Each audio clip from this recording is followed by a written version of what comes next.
Stop Darius Leonard there as well. Two leaders that front seven for the Colts. Yeah, there's no secret how the Colts are going to play this football game.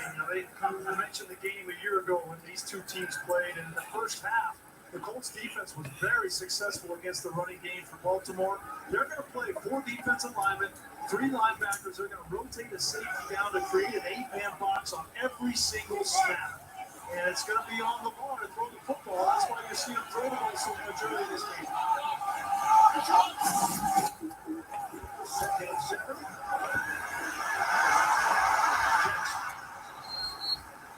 That was a Buffalo Warrior. Now it's a bad thing to Williams, but Lamar Jackson, in comparisons to last year, he hung up on all the numbers, but the advancing yards per game, first he was 43rd, now he's 12th.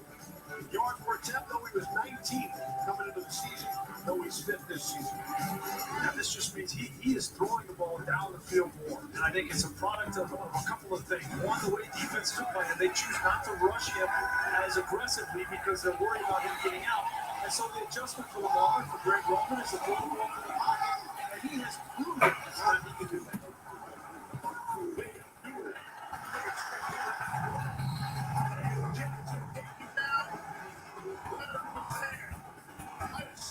As well, Kenny Moore and Darius Leonard out on his own.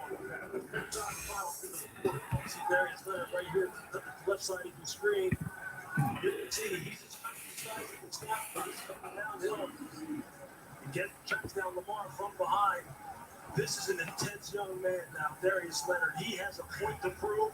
He likes to play the game a certain way. He was fired up about the challenge, making sure this Raven team doesn't run the ball for over 100 yards on their defense. So far, so good. Tripping with Hines. Dancing. It'll get out to the 20-yard line, to the 37-yard line. Hey. Stuck on 9 rushing yards. They punted the football. No, man. There was a plane crash in Santee. To the Colts defense. They've come out with a plan. They're going to stick to that plan. It's not complicated. It's all predicated off of what you're talking about, Lewis. Is Darius Leonard, Buckner up front, and then in the secondary, Blackman coming down and making tackles in the open field. It's worked to perfection so far. And they played in Indianapolis last year. The first 4 series that they punts with Baltimore as well. Yeah. So it started off slow for them. They got it geared up in the second half. But look, the big 3 for this Colts defense had to show up, and 2 of them have showed up so far. Santee, let me see. Hey, 40.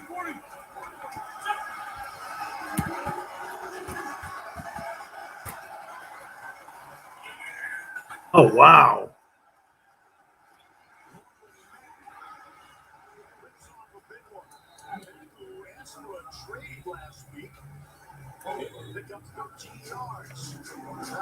Wow, that's horrible, man.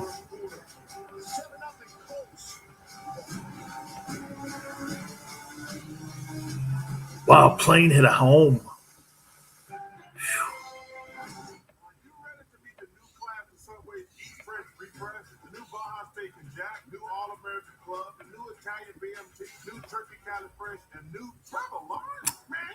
It's terrible, man.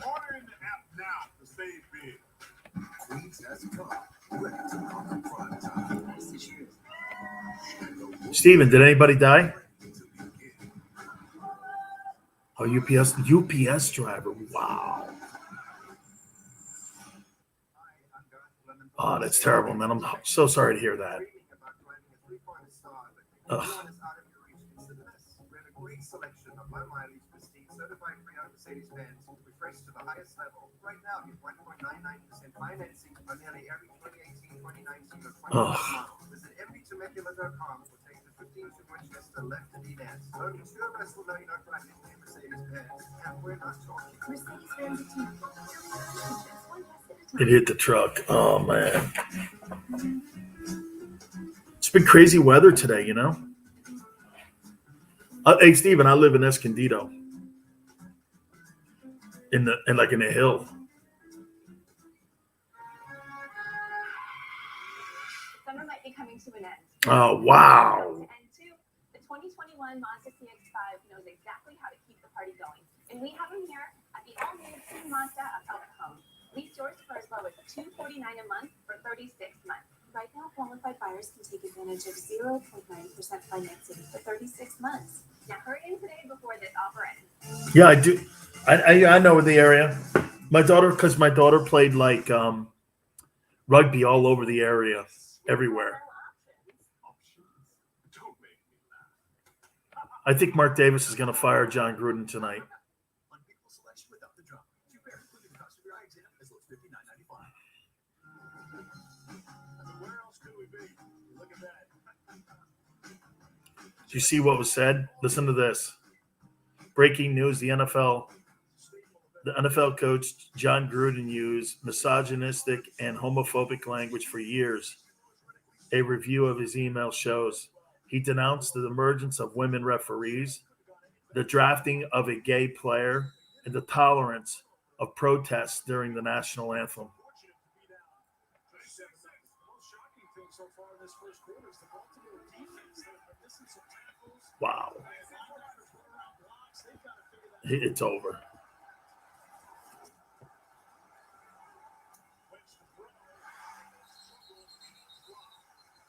Oh man, that's tough. Hey, what kind of plane was it?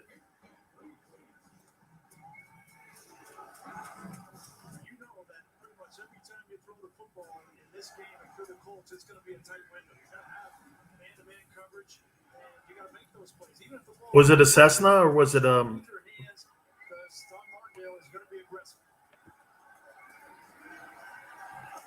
Wing split numbers are actually down. He said skewed because of the Kansas City game. Because he knew the Chiefs were preparing for the blitz all week, so they didn't blitz against the Chiefs when they came to town.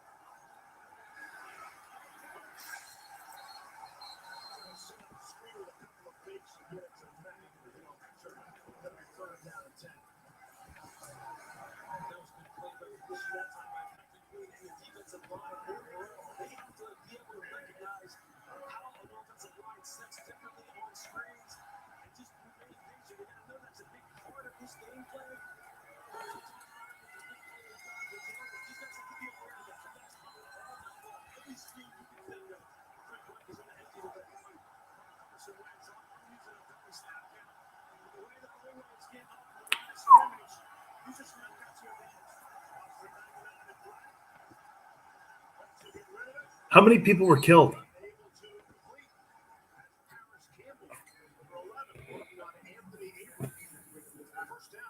Just the driver?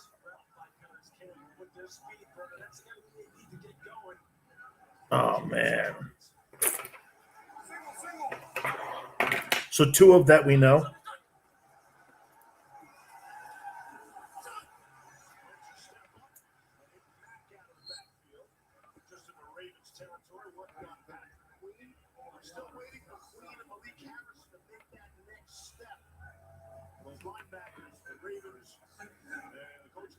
Man, I can't think Mark Davis is not going to fire him tonight. That's what we're talking about. Some of the missed tackles, some of the missed reads in the run game early. But those two guys, those are the ones that need to get better. I got to text my wife on this one. Read the new story on John Gruden.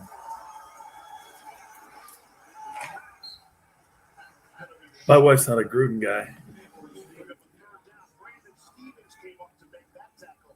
Sean Elliott tonight for the Ravens. To deal with quad concussion last couple of weeks.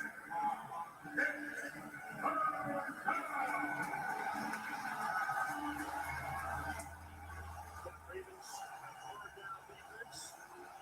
And the Colts 3 for 3 converted back for 76-yard touchdown off the screen for Jonathan Taylor. No safety deep here for the Ravens. Can he get there? He does. They're able to squeeze through in the last second. Able to bust through Averett for the first down. This one, Jonathan Taylor here have to win at the point of attack. When it's just one-on-one between him and the defender. You see it. Doesn't give up. Kind of gets a little bit of help in terms of the way he gets spun out of the pile there by Pernell McPhee. You see how McPhee is trying to lasso him down and basically throws him across the yard marker for a good tough run. That's as good as you can get. The matchup in that situation, you get your back on the corner and Marlon Humphrey. You got the ball going for the first down. Jackson Davis, casual observer on the sideline, making a watch. That'll go for a loss. Chuck Clark filled that hole nicely. This is where Carson Wentz, has got to get on the same page. You can't run this play into a safety coming off on the edge. This is a dead play from the very beginning. You don't have anybody to block Clark. Oh, Trevor, thank you. Thank you for the tips. Thank you, bro. Trevor, so yes.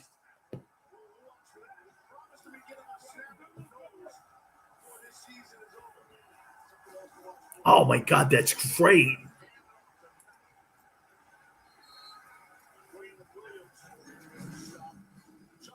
So damn, man. So Superman's bisexual now? It's not just Lois Lane. It's Bobby Lane too. Shit, man. After 83 years.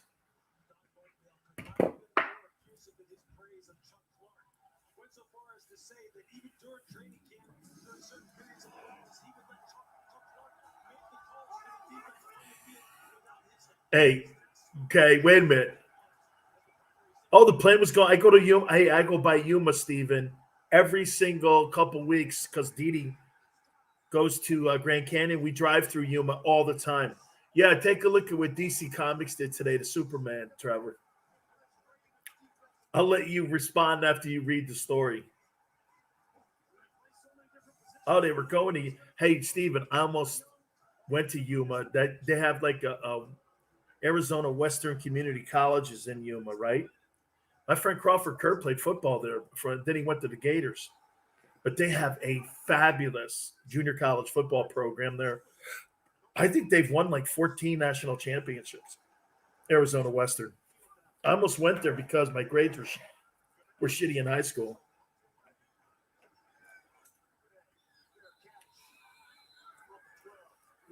But on my last try, I got into Maryland.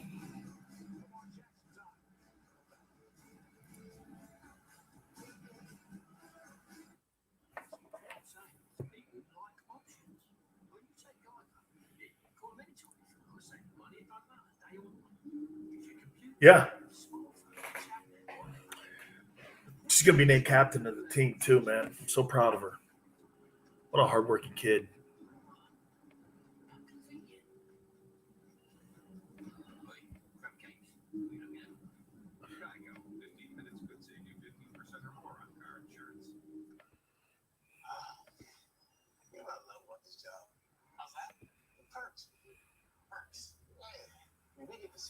She's got a 3.7 grade point average. Dan Marley, that's right. They did. There's a big statue of Jerry Colangelo out front. He has a lot to do with that university. Colangelo kind of like helped found it. They got great space, Stephen. For a brand new school, I mean, I think it was built like I don't think it's very. It's a good point. Let me ask that question.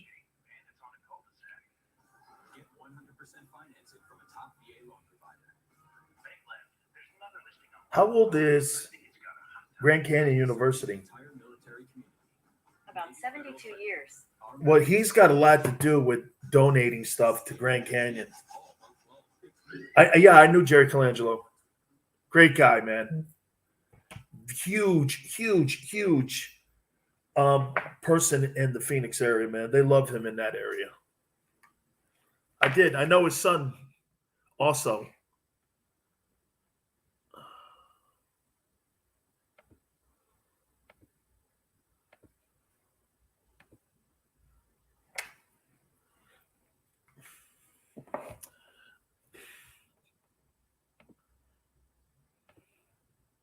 And you are again, I'm sorry.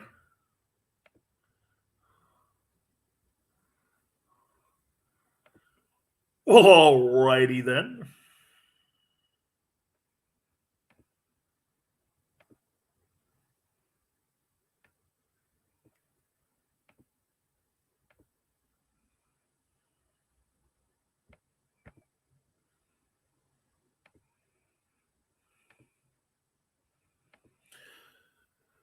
Yeah. You know, and I don't care if you did or not. So just so you know, I mean, oh, there you go.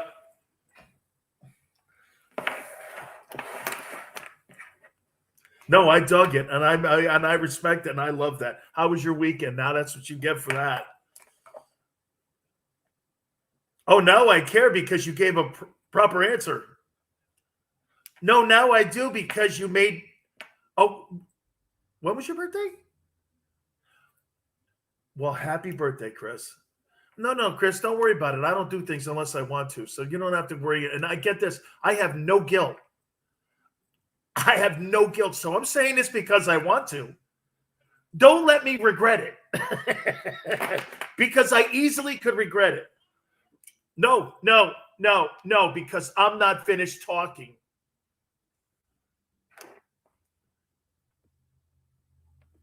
Oh, God.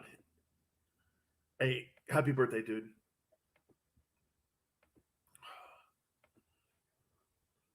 No, I told you. I care now.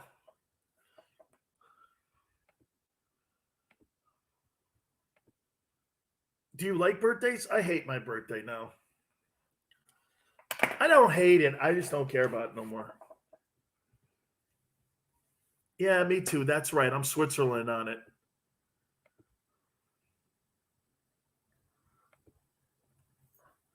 Oh, kick ass.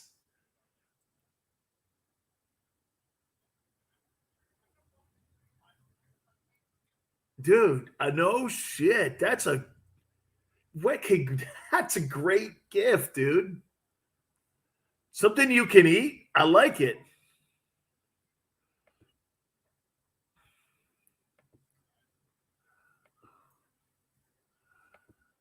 Oh, oh wow. I thought maybe she got you a chocolate dildo.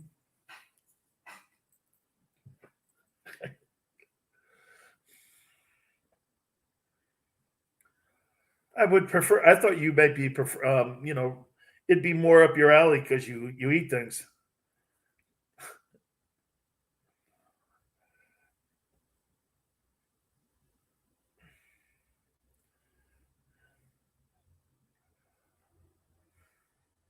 Guy's a tool. Yeah, right. That's what I do. I don't miss men, guy.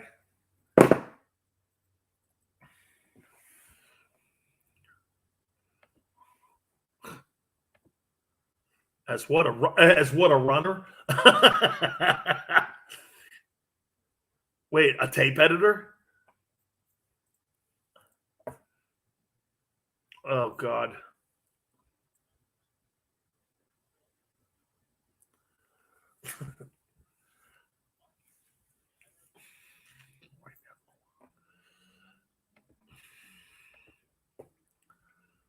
Yeah, he goes like this. Yeah, I was working at Macy's, and I took my frustrations out on a mannequin. I go in front of your manager. He goes, yeah, didn't go over well. I went, gee, really?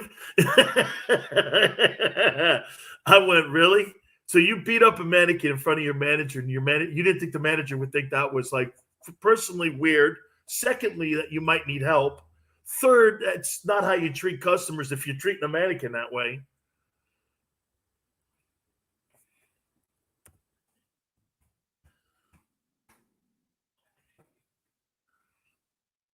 Wow. No, I told him, I go like this. I go, do you know what you are, kid? He goes, what? I go, Jason, you're a 2 month dude. And he goes, what's a 2 month dude?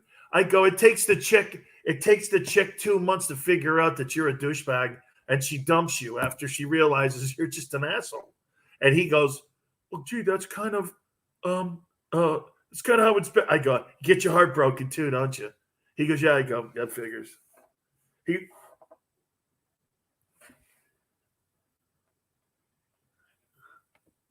wow. You know that Geico commercial where the guy's in the attic with the mannequins? That's Jason's house.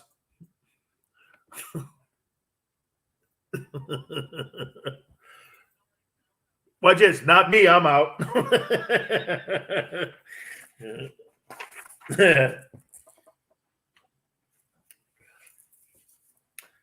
Happy Monday, Dan Sileo, USA Radio Network. Welcome aboard with us here, America. Hope you had a great weekend. How could you not live in a great country of America? I mean it. Man. You know, I was just asked a question by my guy, Chris. So, what'd you do over the weekend? Well, I had my fat ass on my couch starting Saturday morning at 6 o'clock Pacific time, watching Game Day. Then I got all the way to the Tyson Fury fight. And then Sunday I watched NFL football. And in the middle there, I'm sprinkling in some baseball.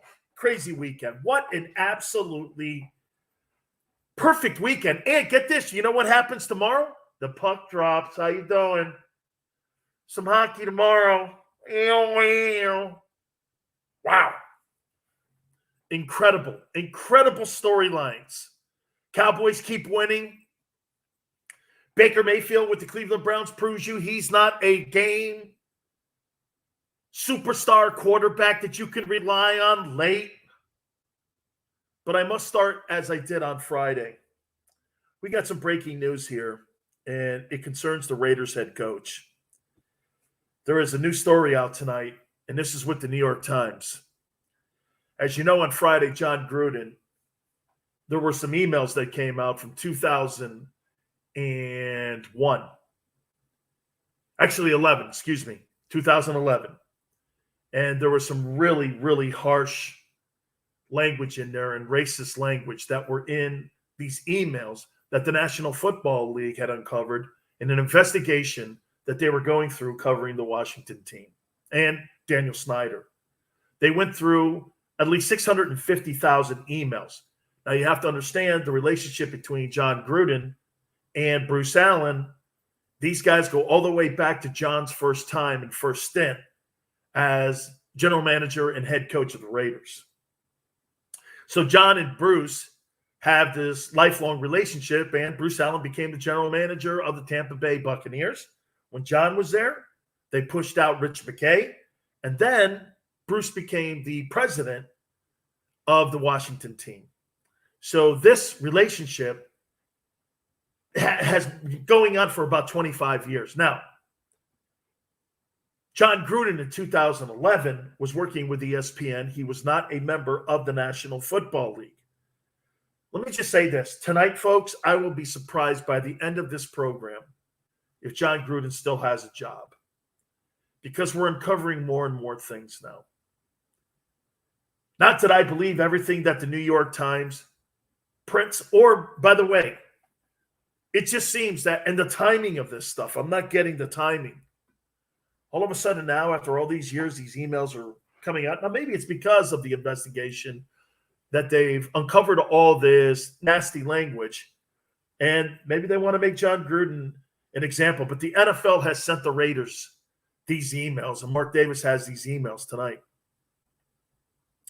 The National Football League's head coach, John Gruden, used misogynistic and homophobic language for years.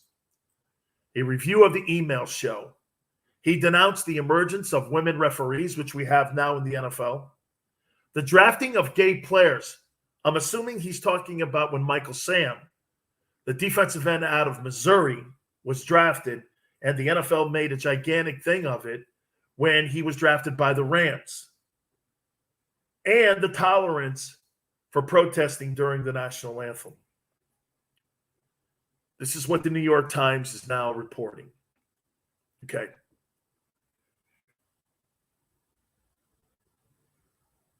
There's word tonight that John Gruden is thinking of resigning. You're not going to survive this. You're just not going to survive this. So if he does resign, and I think he should, here's why. Again, I don't want to be a prisoner of the moment, okay, and do this and go down the line, because I was talking earlier with my friend Rob who works at Fox 29 in Philadelphia. We were saying this. He knew John. You know who hired John Gruden as offensive coordinator in Philadelphia? Ray Rhodes, an African-American coach. And I know tons of people, Doug Williams, will swear for John Gruden that he is a great guy. And one of the reasons that he got a job in Washington was because of Bruce Allen and John Gruden. But when you talk like this, and it's common verbiage that you're slamming gays. By the way, they have a gay player. You know what makes this crazy? They have a gay player on the Raiders now. And, I mean, all of this is really, really troubling. I would be surprised if he's still the head coach tonight. And by the way, they got killed over the weekend by the Bears. You have to wonder how much of that stuff in the locker room, seep down into the players because of the controversy. Let me tell you something. I would have looked at the first group of emails. We said this on Friday, too.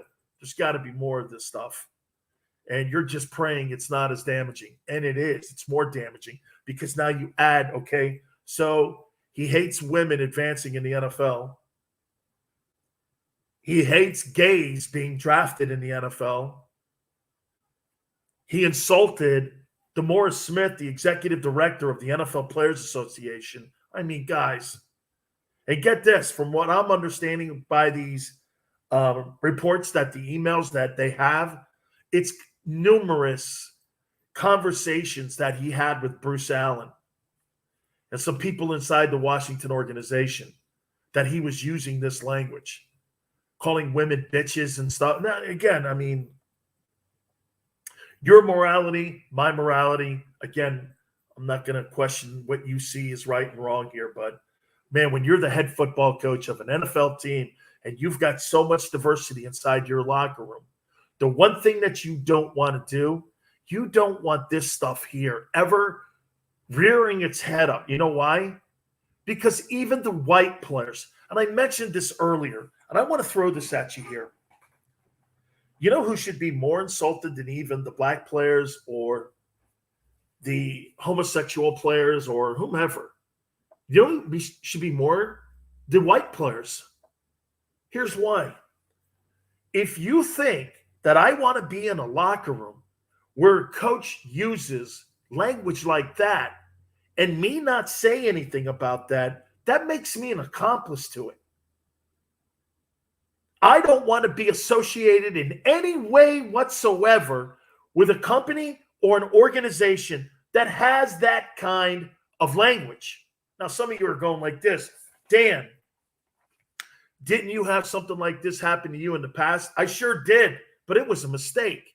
I've never done anything again like that since. It was an absolute locker room moment. I've never done anything like that ever again, because we have certain people in my media that like to keep fanning that and thinking that, I am that. They don't know me from a can of paint. Trust me. You know what's funny? I'll tell you this flat out too. There's people on my social media platform now that notice as well as I do, like Steven or Ken or any of these guys. It's funny. I worked at a place in San Diego called the Mighty 1090. I never at one time ever went out socially with any one of those guys, but those guys go around in the media telling people that they know me and that they know my personality or my character. I never at any time outside of station functions ever did anything with them because I all thought they were all frauds. I didn't like any one of them, ever.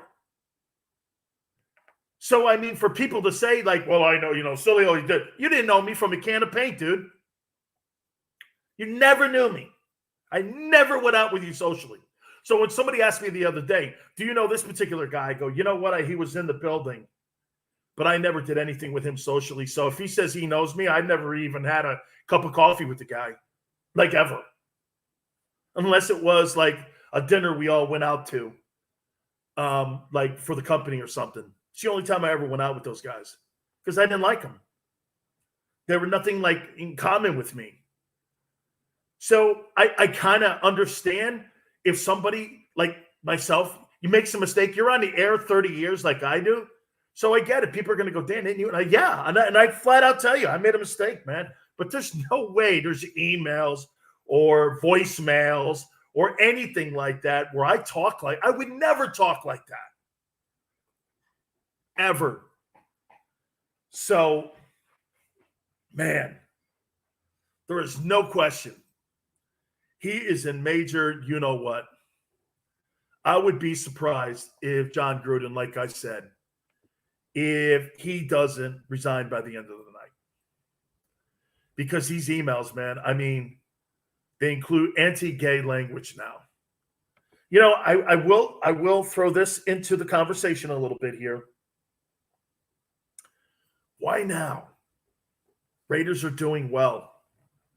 Everyone knows the NFL and everyone at Park Avenue hates the Raiders. Why now? Why the attacking of John Gruden with emails that are 10 years old, a decade ago? Not condoning it. You make a comment like that 10 years ago, 20 years ago, or 20 minutes from now. You know what I mean? You still have to atone for those comments. When people ask you, you have to have a come to Jesus conversation with yourself and tell people, well, I did this and it was stupid and it was a mistake and it was immature. Those aren't reasons. Okay? Some would say you could classify them as excuses, but if you're asking me a question, they're not excuses. Okay? It's just the answer.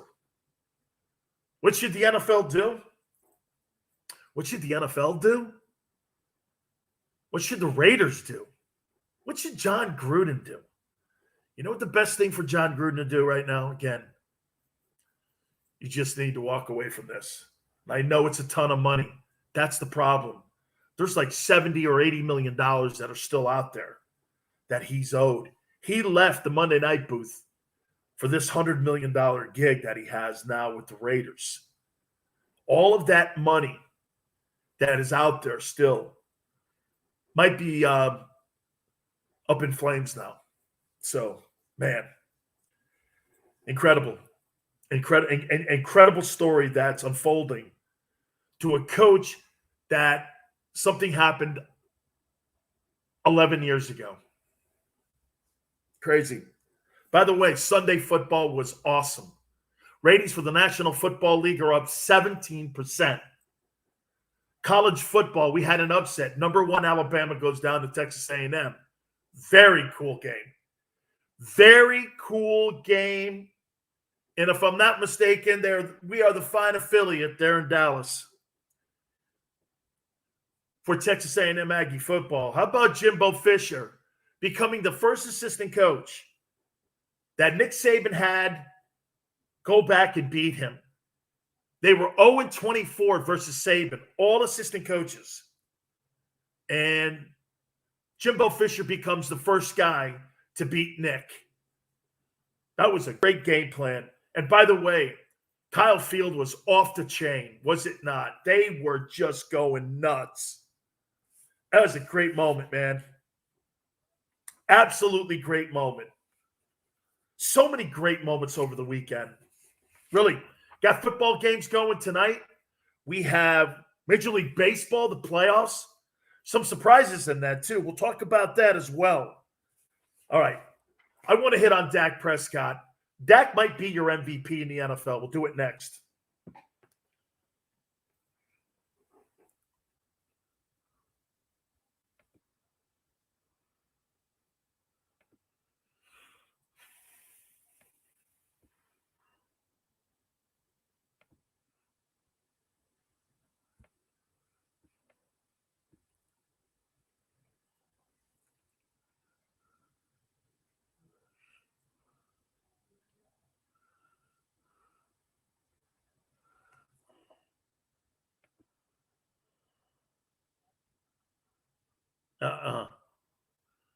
Comes out Sunday.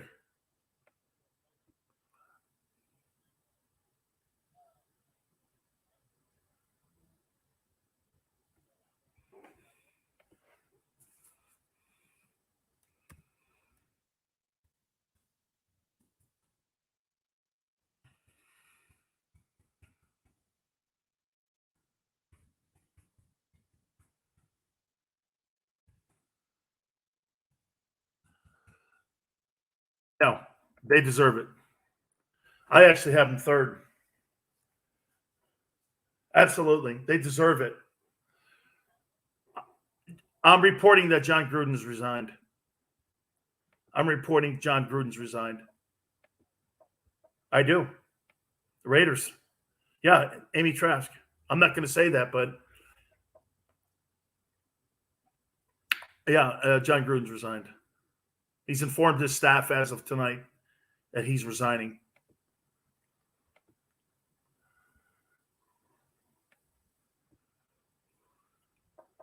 No, I this is pretty good.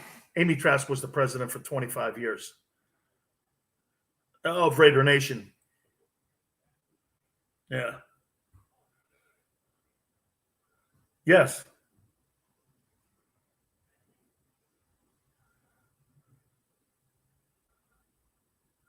Were they up? They were up 5-0 after 3.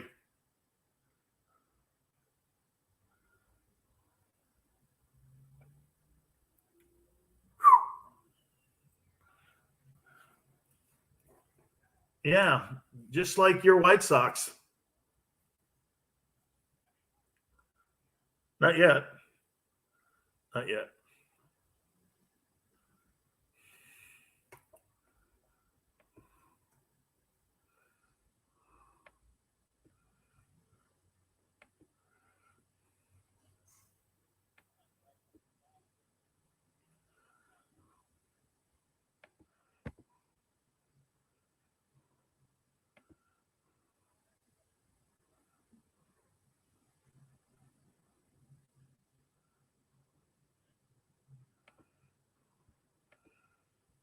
I think Gruden.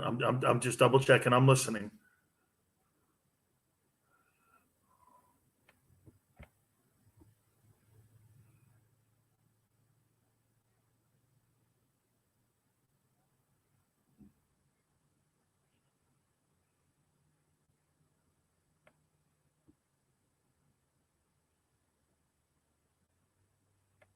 Here, just came out. It is with great humiliation and embarrassment that I announce my resignation from the Las Vegas Raiders. It just came out. I pride myself and think of myself as a man of faith, and there's a drive into deep left field by Castellanos, and that'll be a home run. So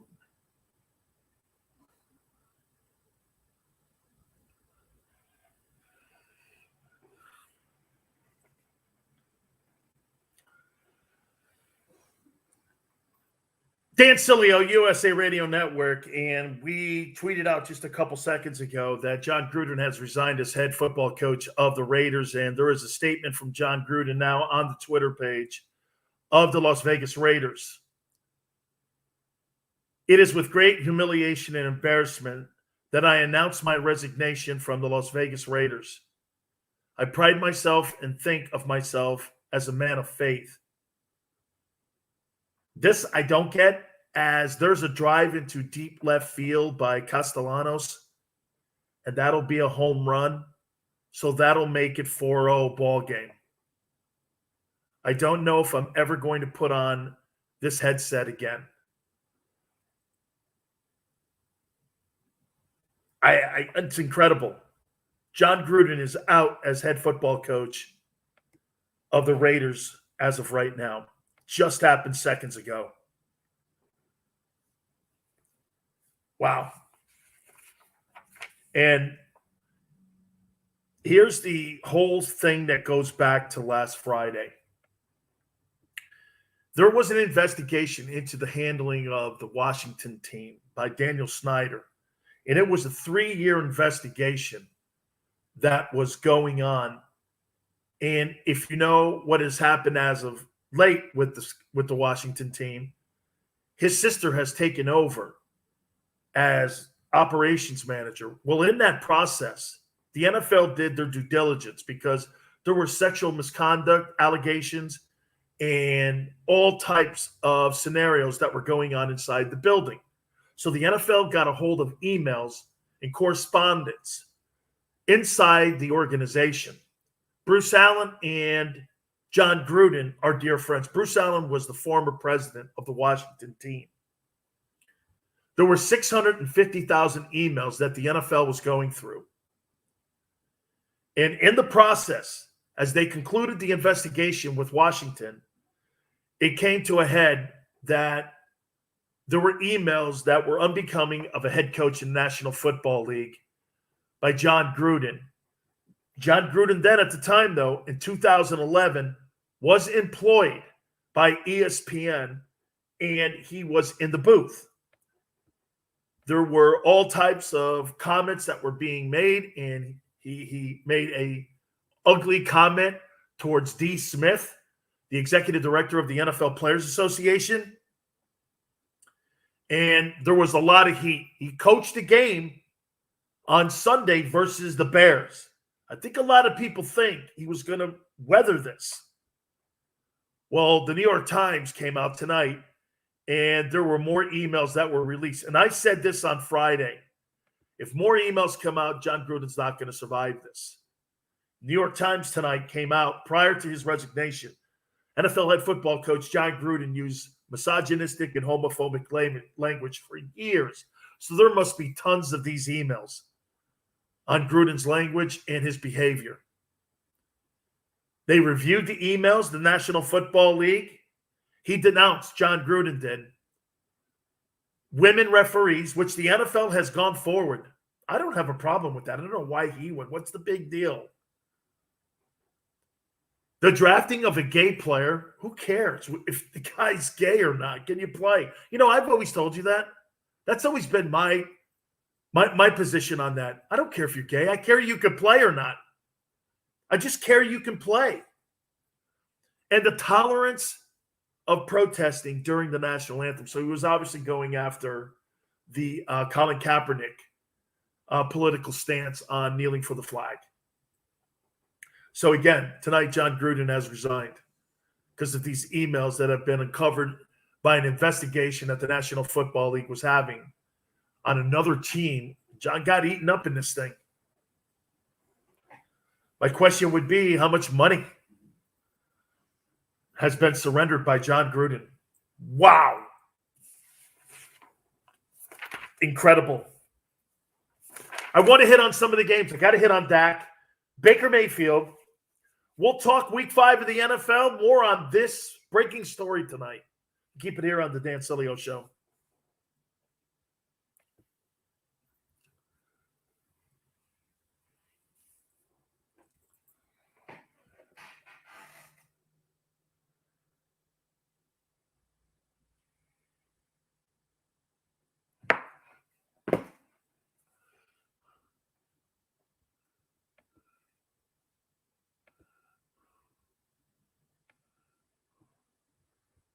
Yeah, because all NFL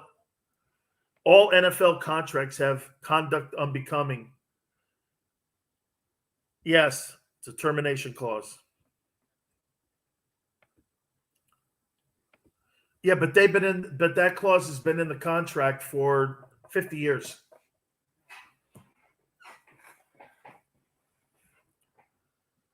I'm sure the NFL didn't want the Raiders to be embarrassed by these emails being caught by a media person or having someone report it. That's what you don't want. You know what I'm saying? You don't. That's okay. Listen, what you don't want is Adam Schefter getting these emails. You know what I'm saying? No, you want the league handling this and sending it to the Raiders.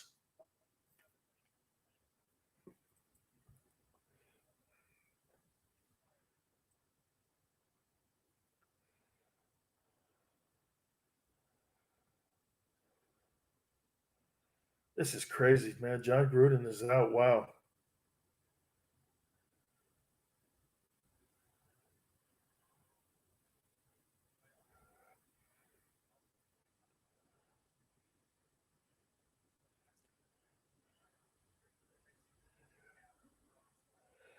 Yeah, but always do that. That was great.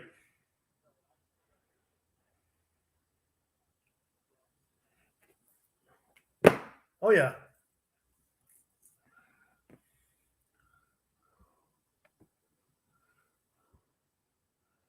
Yeah. And right now, I just checked their website, and it's not even on the front cover yet. Here it is. They just posted it. Source: Gruden out as Raiders head coach.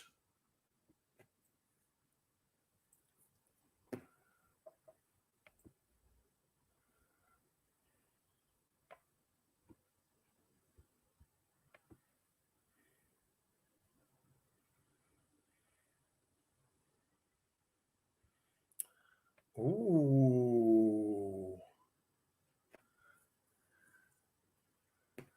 Yeah, it's on their website, Twitter.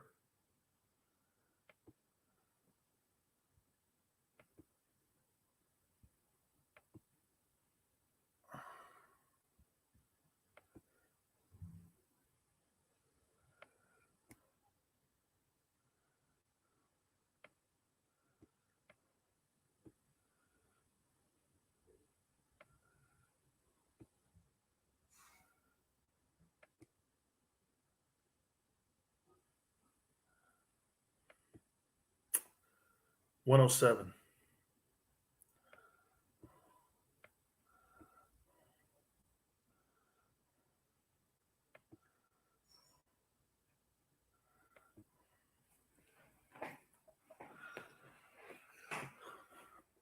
Does Fox News have it?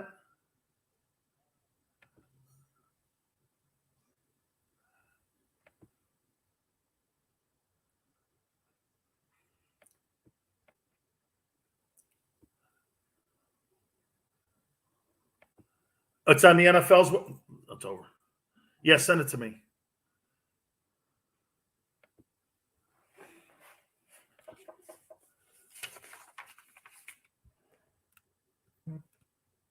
Oh, geez.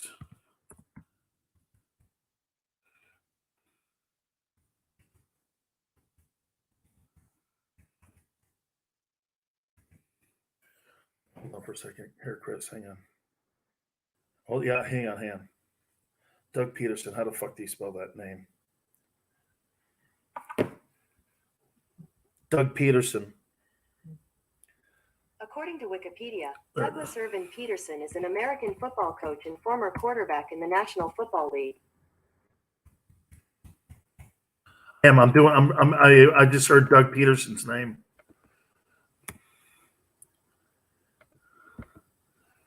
Raiders have reached out to.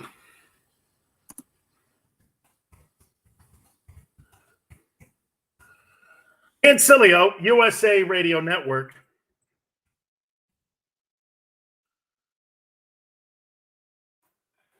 Story is moving as we speak here. John Gruden has resigned as head football coach of the Las Vegas Raiders for conduct unbecoming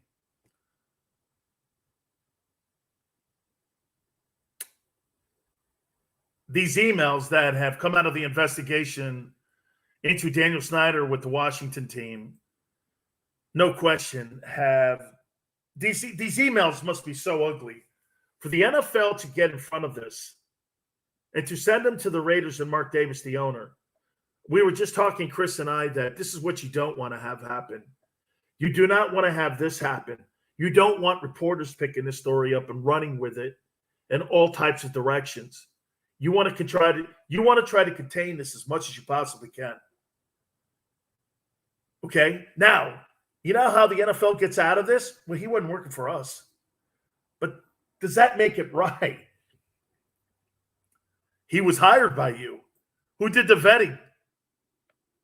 You know what I'm saying? Who did the vetting? You knew there was an investigation. Did the NFL have these emails too when John Gruden was going through the process and Mark Davis was going through the process of hiring? You know, John's only been there 3 years. That investigation has been going on for 4 years.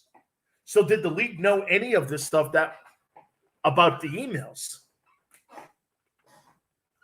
Look, I'm with everybody out there too, or at least half of you. Okay, I am. I'm I'm with half of you guys out there. Look, man, it's a decade ago. But man, you know what? If you see a behavior, you understand what I'm saying? Watch this. I said something 11 years ago, and I've never ever done anything like that again. As a matter of fact, it made me a better broadcaster, because I'll tell you why. Dan, you can't talk like you're in a locker room, because sometimes things that are said in the locker room land differently than they do in society. Okay? You know what I mean? Something that I say or one of my teammates says may not land cool with you. Hey, were there race and sexual stuff that were said in locker rooms all the time jokingly? Yes. Would they be accepted in society, especially today? Never. Never. As a matter of fact, that talk, I would imagine, in today's locker rooms would not be in the locker rooms that I was in. Blacks and whites used to rip each other all the time. We used to go after one's, background, all that stuff, ethnics and all. I mean, everything. It was just goofing. I can't do that today. You know how Howard Stern had a different type of radio show back in the day? Can't do that show today. Like I tell people this, do you actually think in your right mind that All in the Family could be put on network television today? You couldn't put All in the Family on network TV today. Absolutely not. Some of the racist stuff that Archie Bunker used to say on CBS, the Tiffany Network, you couldn't put that on mainstream television. You know what I'm saying? You could not. So times change. People have to evolve. Our country has to evolve. By the way, I'm hearing Doug Peterson's name, the former head coach of the Philadelphia Eagles, name is now being brought up as potential head coach for the Raiders. Doug Peterson won a Super Bowl 3 years ago with the Eagles, and his name is being prominently mentioned now as a potential guy to go in there and take over as the Raider head coach. I'm probably thinking they'll go with an interim the rest of the way out because you want to start fresh. But Doug Peterson's name has been brought up. And by the way, Doug Peterson worked under Andy Reid. He was the offensive coordinator in Kansas City. Obviously became the head coach of, I know Doug very well, by the way, and became the head football coach of the Eagles. It was an ugly exit, to say the least, in Philadelphia between Howie Roseman, the general manager, and the owner of the Eagles. 3 years removed from a Super Bowl, he's fired. The only coach ever to bring a Super Bowl to the Philadelphia Eagles, and he was out.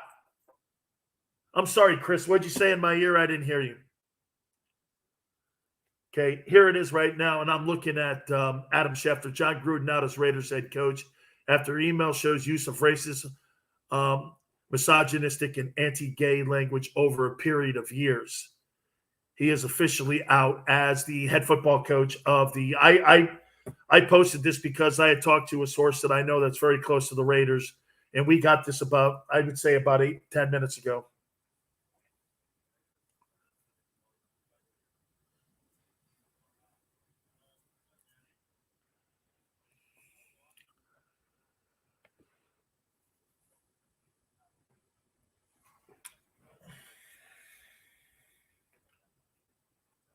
Absolutely. He was working. He was in the booth with Mike Tirico, and they were the broadcast team of Monday Night Football, and he was working with Disney. Now, again, I don't know how that plays into the NFL's accountability for this. All I know is that that's why I think, Chris, the NFL got ahead of this, and we were talking in one of the timeouts. We were saying that we were going here, that there's no question about it, that they want to make sure they get in front of this before somebody else grabs the story and runs in all different directions with this and maybe uncovers some more. So the NFL is taking the lead, and they are right out in front of this thing here. And it wouldn't shock me if they're working hand in hand here with Disney, making sure that this is covered and there's no collateral damage to Disney and the league.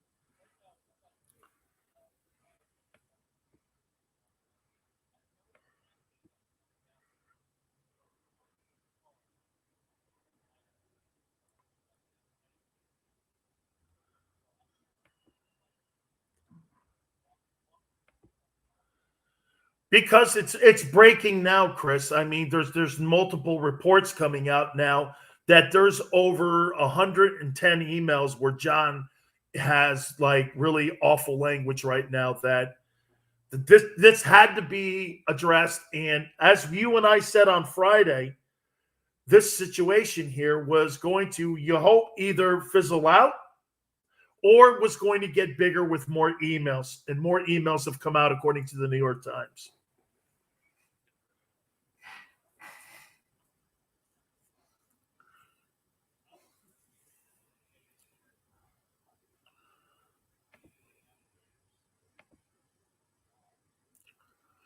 They have to move on. There was no choice. You're not gonna do this.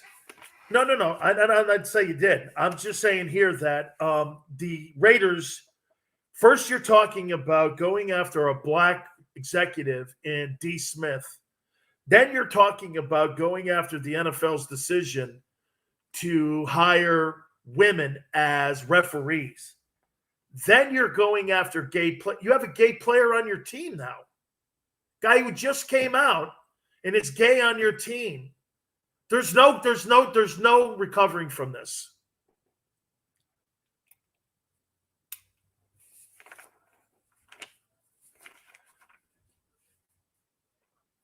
Yeah, but the NFL, Chris, is always worried about protecting the shield and protecting the image of the shield. Hey, listen, right and wrong, absolutely. Can you play? All of that is completely what you and I. However, you can't have the face of the Raiders in a brand new city, an NFL city like Las Vegas. You just moved there to that city, hating on women, hating on blacks, hating on Jews, hating on gays. I'm sure that's going to come out too, because from what I'm hearing, he goes after religion also in some of these emails.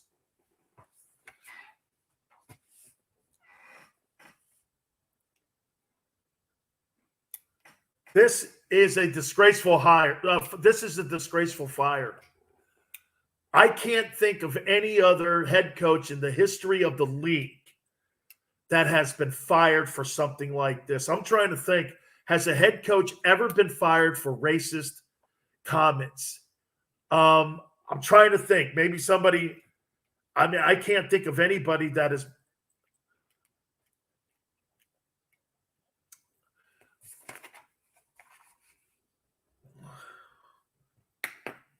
Well, here, I'm going to tell a story here of like how Al Davis, and I posted this on my YouTube. I'm going to give you guys a story here. Al Davis would be turning over in his grave today. Al hated John. Maybe that's where this comes from. People who were friends with Al. Okay? And this is a get back at the Sun. I personally listened to John Gruden leave the Raiders, and then Al Davis called me and talked to me for hours and hours and hours and hours and tell me how he hated John Gruden. And he orchestrated that trade to Tampa with his agent and Bruce Allen. I'm going to tweet this out too at Dan Sileo Show. To me, this is a get back from Al Davis's people against the Suns' hiring of John Gruden. It's my opinion. Al would never have hired him. My wife was telling me that the other day. What do you think Al would do? I would have fired him Friday night. I would never have hired him, but he would have fired him Friday. John wanted personnel control of the football team. And Al didn't want to give it to him. Al always handled the personnel of the football team. And to me, this is more about going after Mark Davis hiring John Gruden. This is my opinion on that. I'm going to tweet that out because to me, that's why this is being brought up now. Is because John's doing well. And when those emails came out, People who were friends with Al Davis, this is more of a get back at Mark Davis for hiring John in the first place. There's no other way around it. No, Bruce Allen wouldn't turn him in. Daniel Snyder wouldn't turn John Gruden in. They were all friends. People in the NFL front office did this. People who have ties to Al Davis did this. Would it shock you if Jerry Jones had something to do with it? Again, speculation, 100% on my side. 1,000%. But Jerry was dear friends with Al too. You may think Al Davis didn't have a lot of friends in the NFL. You'd be wrong. Most of the owners that have moved their team or got new facilities were because of Al Davis fighting Pete Rozelle. The reason that these new stadiums are built is because of Al Davis. The reason you have relocation with the Rams back to Los Angeles is because of Al Davis. Chargers moving to LA. All of that. Raiders moving to Vegas. All because of Al. Nobody else. Everybody fought him. And now everybody's joined him. Don't think he didn't have the old blue bloods in the building there. And plus, there's an ass with the fact that Mark Davis got that bag of money and moved the team to Vegas. Remember? They wanted him in Santa Clara. They wanted the Raiders to share the building with the 49ers in Santa Clara. And when Mark got that bag of money in Vegas, without some of the owners okay, that also rubbed the NFL wrong.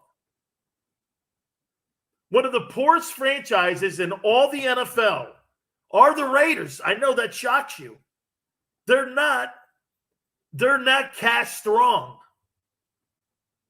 They are now. After Carolyn Goodman and people in Nevada and all the politicians put the bag of money on the table for Mark to grab it, it was a stroke of genius by Mark, but it pissed off the NFL. The NFL, get this, they wanted him at Santa Clara. Why do you think they moved the 49ers inside of the Raiders Nation zone? It used to be 150 miles. They moved it down to 75 miles so that they could fit that new facility that the 49ers play. And Al Davis and Mark Davis and them go, we'll never share a building with San Francisco 49ers. That was never going to happen. There is a lot of politics behind what's going on right now, and it's reared its head. We'll continue more. We'll look at some of the games over the weekend. You keep it here on the Dan Sileo Show.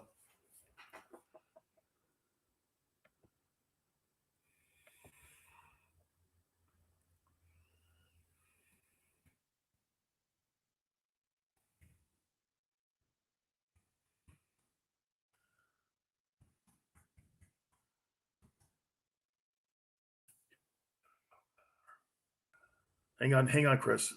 People, oh no, I'm tweeting. Hey, people in the NFL that were.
In the NFL that were Al Davis supporters sent these emails to the Raiders owner because they knew how much Al hated John.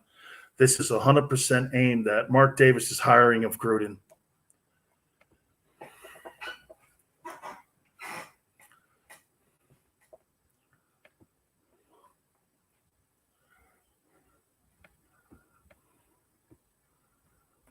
Well, they're not going to talk about it during the game.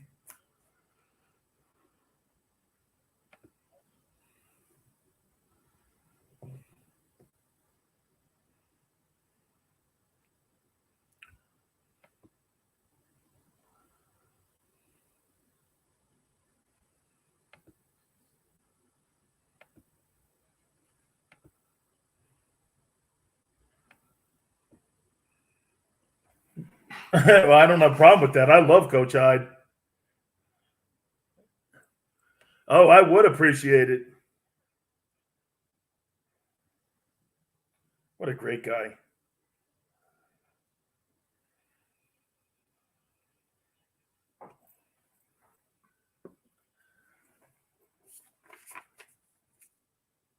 Social media is buzzing. Dan Sileo, USA Radio Network. Story like this will always polarize the sports world when you're talking things like this, especially a big name like John Gruden. You got to remember something. John Gruden was a gigantic TV star also for ESPN and Disney. He was the highest paid employee at ESPN for over a decade. For over a decade, he was the highest paid employee. So here's my question to Disney and to ESPN. If there's multiple emails that are on ESPN emails, did ESPN know of this behavior too? Did you tolerate that kind of behavior and talk? Here's my problem. You yank people like Sage Steele off the air, and you take Rachel Nichols off the air because they said something that didn't go down with your new political stance. But would you allow John Gruden to go after gays and women? And did you know that this type of behavior and talk was going on in the company? What? So John was just sending. Was he sending it on private emails? Was he sending it on what? Tell me. I'd like to. I'm curious here. What ESPN's accountability is in this? Chris is right. You know what he did say? He goes like this. It's funny how ESPN is handling this because he was an employee of ESPN. And the things that ESPN are saying right now, could it be held accountable against them when it comes to the court of public opinion on how you handle John Gruden for over a decade as the analyst for Monday Night Football? You know, the other and only other guy I've ever heard that was kicked out because of particular language was Howard Cosell. But you know the problem with that, and I've always had a problem with the way Cosell was kicked out. He said, look at that little monkey run. You truly believe in your heart for a second here, and I'm paraphrasing. Hang on here. Do you really believe in your heart that a guy who was backing Muhammad Ali during the 60s and 70s and was a proponent for Ali being Ali, calling him Muhammad Ali, respecting his religion, respecting his faith in being a Muslim, do you really believe that a guy like Howard Cosell was a racist? Absolutely not was he a racist. However, the media wanted him out. The company wanted him out. Cosell had maybe gone past his time. That's not what this is here. I see people kind of throw, that's not what this is.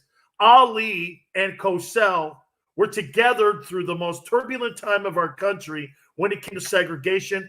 And the only media guy ever to stand up 100% for Muhammad Ali was Howard Cosell.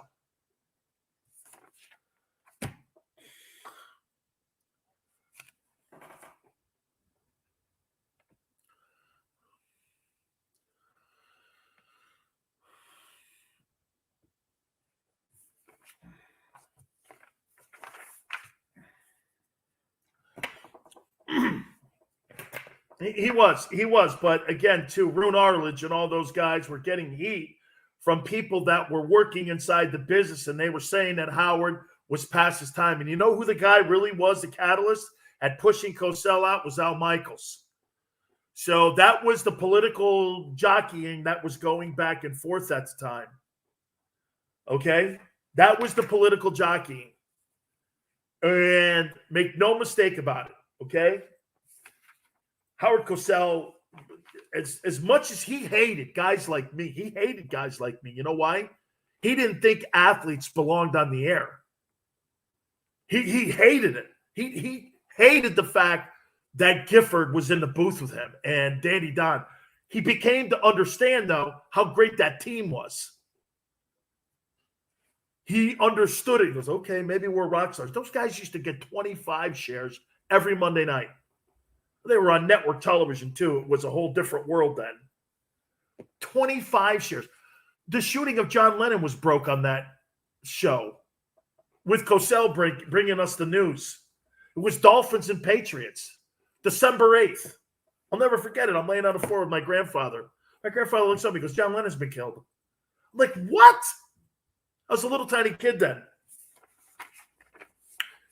2 years earlier, Lennon was in the booth hacking it up with Cosell. What a story tonight. Wow. Eric Bieniemy's name now from the Kansas City Chiefs name is being thrown up as a potential candidate for the Raider gig. We'll reset. Week 5 of the NFL. A lot of great storylines. None bigger than this tonight, though. We'll reset and keep it here on the Dan Sileo Show. Be right back, Chris. Nah, that's all right. That's good. Oh, after the show. Send it to me then. Yeah. Be right back.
My wife just goes like this. That old pass jump up and get you and bite you in the ass, no?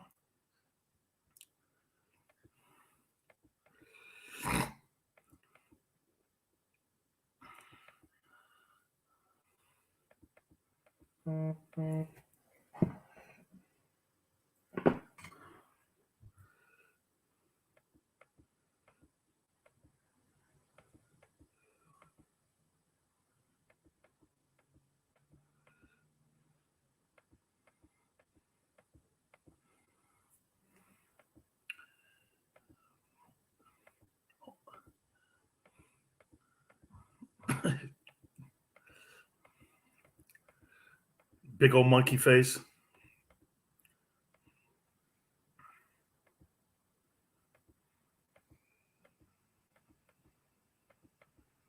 Where the hell is this thing? Yeah. Yeah, but he won't. He won't get a fair shot. Yeah, well, that won't happen. This thing's going to unravel.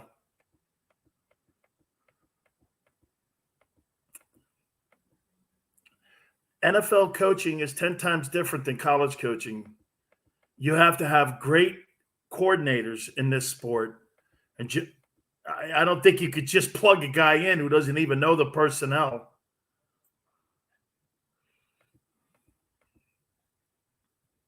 Oh, no. I'm talking about winning ball games.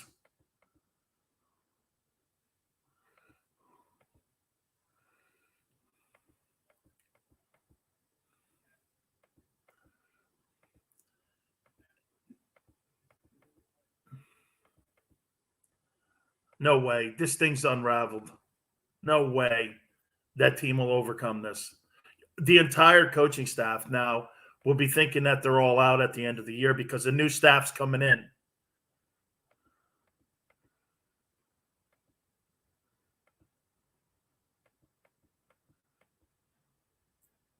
Yeah, I got it. I got it all here.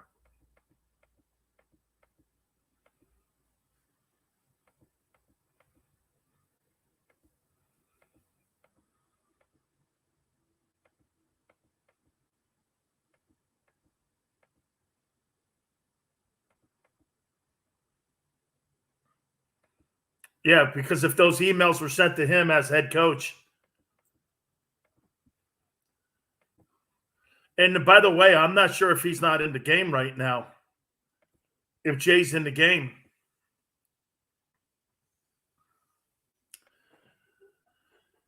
Dan Sileo, USA Radio Network. Bunch of things we're hitting on here as we're talking about the big news of the night.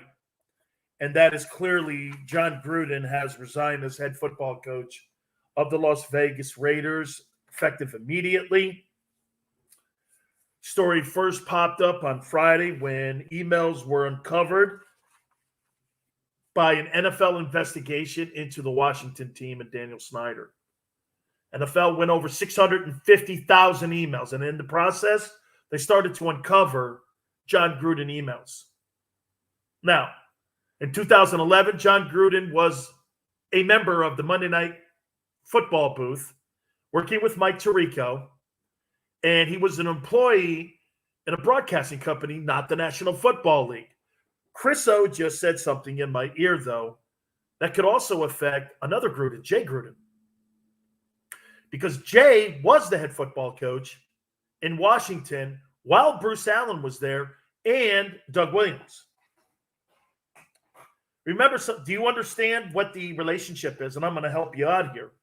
John Gruden's relationship with Bruce Allen goes back to his first stint with the Raiders when he was in Oakland, and he was hired by Al Davis as the offensive coordinator of the Philadelphia Eagles. He brought him over to the Raiders and made him a 32-year-old head football coach. And he had great success his first stint with the Raiders. I don't believe John had a losing record or a losing season as a head coach the first stint with the Raiders.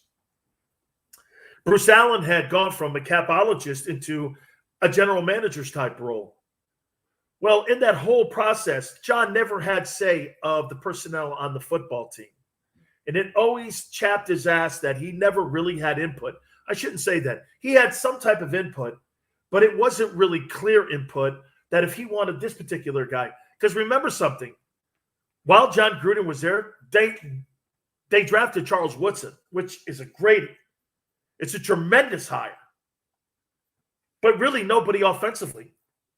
And Gruden is an offensive guy. And all of John Gruden's draft choices, once he got to Tampa and orchestrated that move, they were theoretically mostly all offensive players. Not all, but almost all.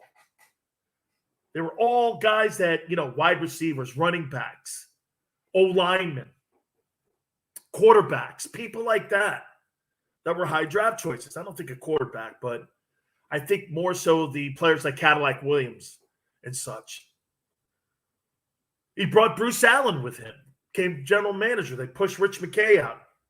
By the way, Rich McKay always had a problem with Gruden and Bruce Allen. Rich McKay is now the president of the Atlanta Falcons, and he's also the president of the NFL's competition committee. He's the chairman. You know what that means, right? The competition committee, that's how the game is set every year. He dictates the rules of the game. That guy could have been commissioner of the NFL. He was in the conversation with Condoleezza Rice, Roger Goodell. Okay, there was two of them and Rich. There were three people. It came down to three people. I thought Rich was going to be the new commissioner. He still may be when Goodell resigns. So he gets the job now. And Mark Davis, by the way, Al hated John Gruden. After they orchestrated that move to go to Tampa, Al used to call me on the phone. Hours and hours and hours he would sit on the phone with me. My wife would watch me take these phone calls and listen. And it would be just like this. Watch this. Dan Fudgy. That was Al Davis's private secretary. Dan, it's Fudgy. Coach Davis will be with you in a second. Okay. And that's how it would happen. And Al would go like this. What's Gruden doing? He would ask me when I was an on-air host in Tampa, because John was bringing in Charlie Gardner, Tim Brown, Ricky Dudley. Then he started fleecing the Raiders coaching staff. And Al would call me, and I found it conflicting because I'm friends with Bruce Allen. And I started telling Al, I don't know, man. I mean, Bruce is a friend of mine. He goes, well, he's no friend of mine. And I go, I understand that. I get it. So to me, once Mark Davis got the team after his father died, this is how it played out, folks. And I want you to listen to this story here, because this is where I think it gets to. And you tell me if you're buying into what I'm saying here. All of a sudden, Mark Davis gets the team. Okay? They have no money to do anything in Oakland. City officials aren't going to help him get a new stadium. We all knew that. Look at what's going on with the A's. The A's days in Oakland are numbered. They're either going to be in Montreal or Vegas. Their days are numbered. They're not going to build a ballpark in... You think they're going to build a ballpark in California for the Oakland A's, who have no fan base anyway, and never have, really? Never happened. So he knew, and get this, do you know who the number one tenant was at the Oakland Alameda County Coliseum? It was the A's, not the Raiders. They were subtenants. They were actually paying the A's to play at the Coliseum. The A's were the stepchild in Oakland. That's why they had no money. They used to pay concessions for Raider games to the A's. How do you think the A's kept afloat all these years? Through Raider money.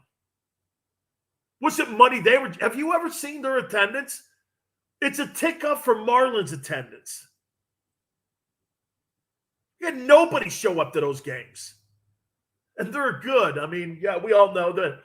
Great organization, no fans. It's like the Rays. Great organization, no fans.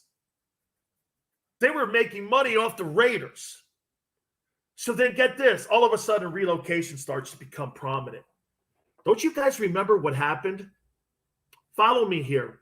You remember Bob Iger? Bob Iger, the president of Disney. He's resigning at the end of this year, you know. Do you know that Bob Iger and the Spanos family decided to team up and move to Carson, California with a brand new project with the Raiders? They were going to play football. Mark Fabiani, Spanos's, everyone. Remember Mark Fabiani's name, folks, politically. Don't you remember? Vince Foster case, worked in the Clinton White House. He was one of those smear campaign guys. He worked on getting the Spanos family out of San Diego, and he did it. Got to move to Los Angeles. Don't you remember what the vote was in Houston? 5-1. Raiders and Chargers to Carson. Who parachuted in? Jerry Jones, Paul Allen when he was alive, Stan Kroenke, and Bob Kraft. Well, that's okay. You guys think you have a 5-1 vote. Do you know who's moving LA? The Rams and the Chargers are moving. The Raiders are out. They wanted the Raiders to go to Santa Clara with that new facility that the 49ers had just built on bonded tax money and have them as tenants in the building. The same way you see now the Chargers are tenants to Stan Kroenke and the Rams. Mark Davis had none of that, but he had to play a couple of years in Oakland. Who's the best guy to do that with? Get John Gruden in there. Against his father's wishes, Mark Davis hires, his father was passed on, but he knew in his heart Al would never have gone for that. He hated John Gruden. Hired him anyway because he needed a rock star to move the team to Vegas. Against all the other owners and their wishes, Mark, in a brilliant stroke, goes to all the city officials in Las Vegas, including Carolyn Goodman. She goes to the governor. She goes to all the political people that needed to be, and all the big casino people. Adelson was in it at the beginning of it. The Sands and all that were in it. They bowed out at the very end. You know how I know this? Napoleon Kaufman worked at the Sands to this day. Napoleon Kaufman, the former Raider great, works for the Sands Corporation. Sheldon Adelson was involved in the Raiders getting all this money. They wanted to keep bringing all these pro teams to Vegas. They're doing it too. He bowed out. Now, he's since passed on, obviously. But Carolyn Goodman and her husband and all the political people in Vegas got the money. And the Raiders got $750 million put on the desk. Here's your bag of money. NFL they had to put up $300 million for a stadium as part of the loan that could be deferred out for 25 years. This guy got his $1.5 billion to build the thing. That's how he got it done. And the NFL hated how he did it. NFL, do you ever remember the NFL okaying it to go to Vegas? Who okayed that? He didn't want to go to Santa Clara.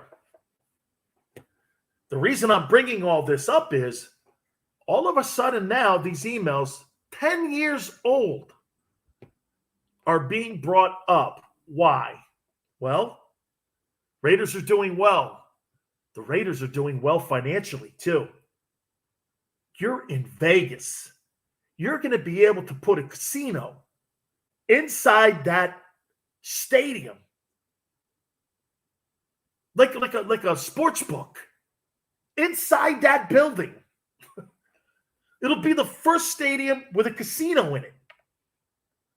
You know the money that the Raiders are going to make? And all of a sudden now these emails pop up. This is my theory.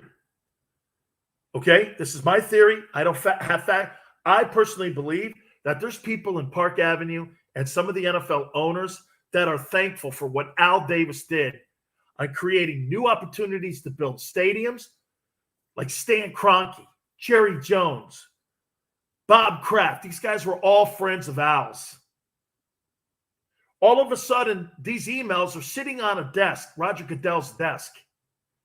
They could have, just like they did with the Spygate, they could have destroyed the tape. Remember the NFL destroyed the tape of Spygate?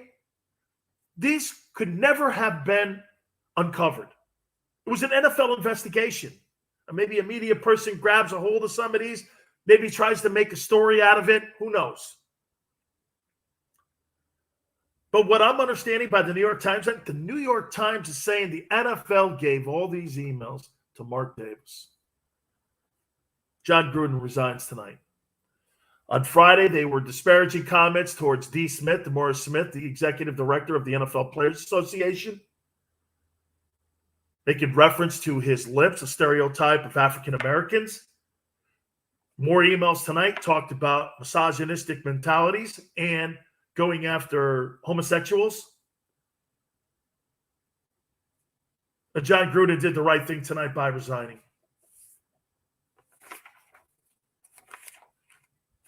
Not the type of news the NFL wants on a Monday night when you got a Monday night game going on. We'll talk a little more football. We'll look at week 5 at the bottom of the hour. Keep it here on the Dan Sileo Show.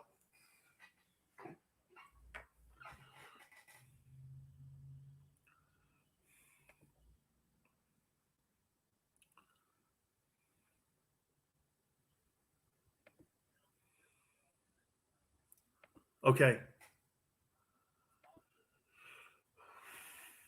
Okay, I'm sorry. I'll get it. Oh, no, I got you, brother. I got you, Junior.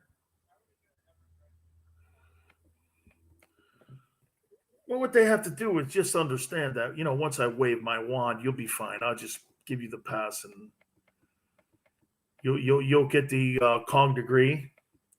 It's got a big picture of me on it. And get you into the Carnegie, it could get you into the Carnegie Mellon School.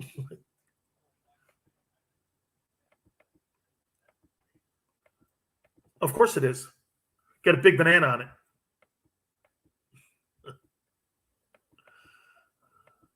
No. Golden Coconut's a master's degree from Skull Island.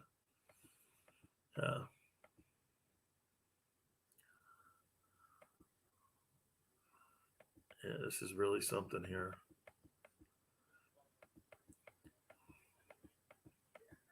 What's the score?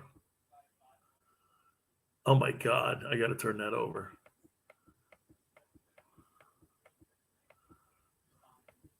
Yeah.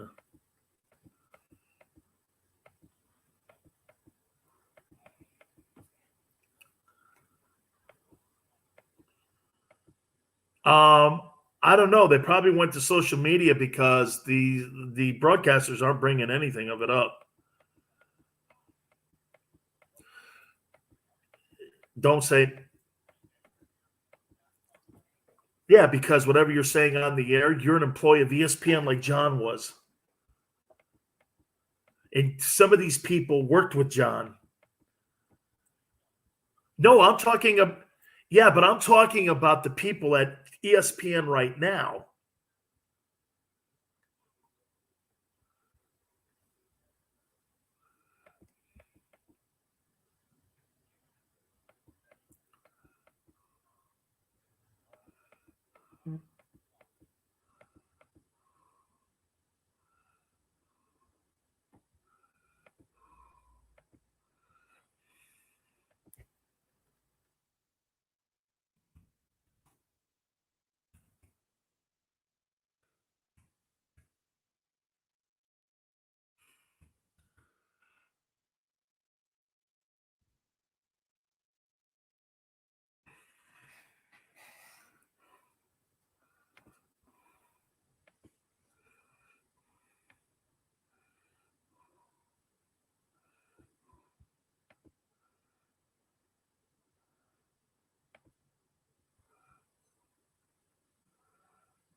What's Jerry Jones saying now?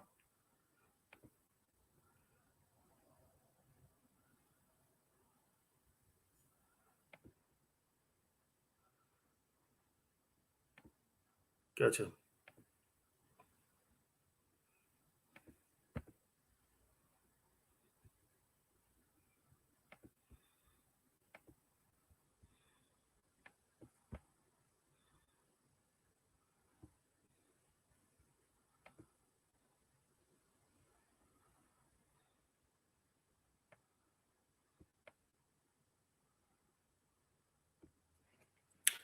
Dan Sileo, USA Radio Network.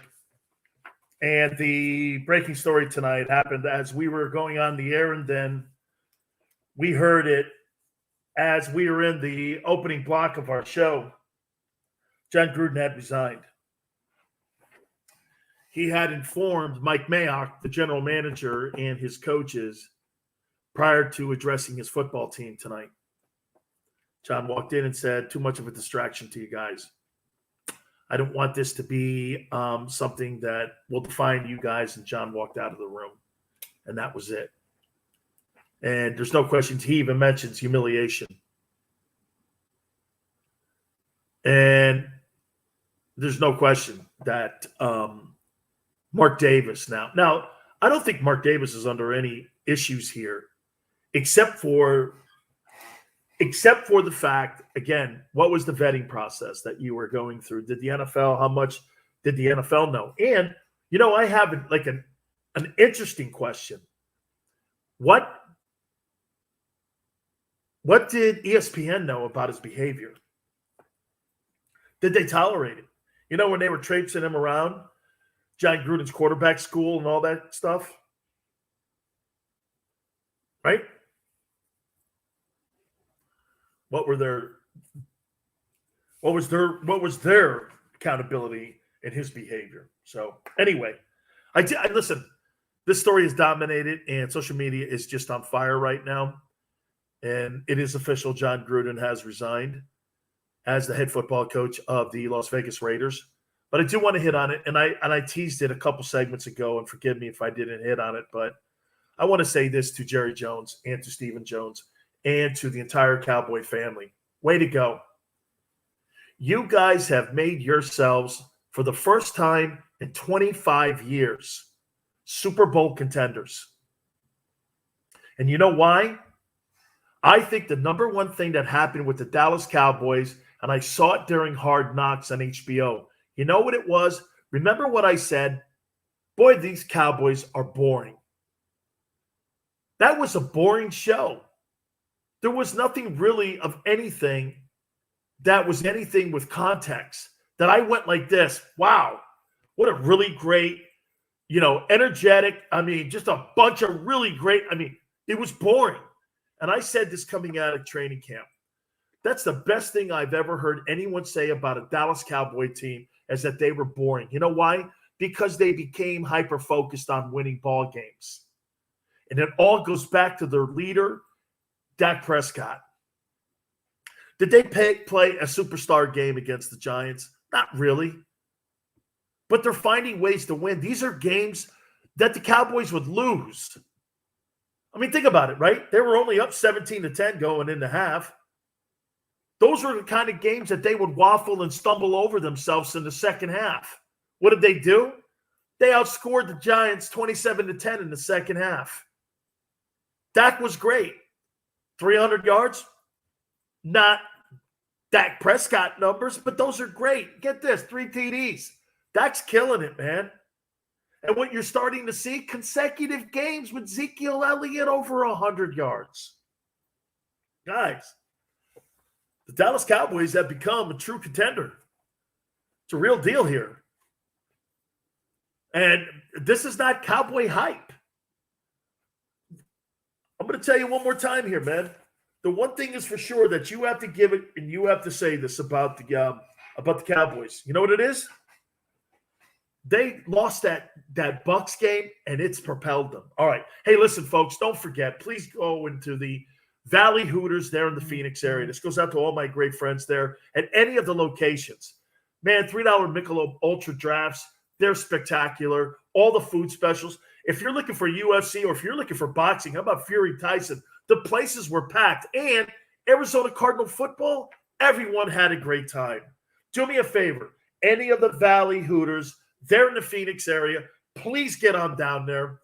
I've been friends with them for over 30 years. Love our friends at Hooters. All right. We'll continue more of the conversation with the Raiders firing John Gruden and week 5 of the NFL next.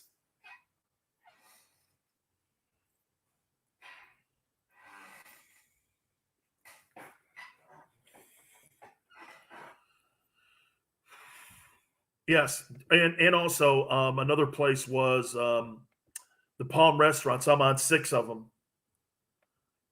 Any other question, guy? Great. Well, that's okay. No, I don't care if you're a nice guy. There's no bearing on me.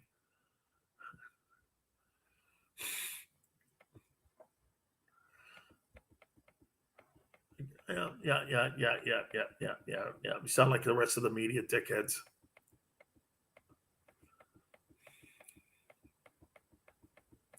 It's all right, man. It's all right, kid. You can pick up a commemorative pencil with my name on it, and you can use it at work tomorrow. Okay.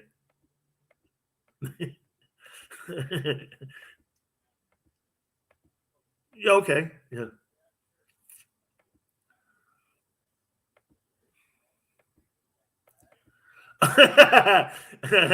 You pull. No. When you hit the kickstand, bank.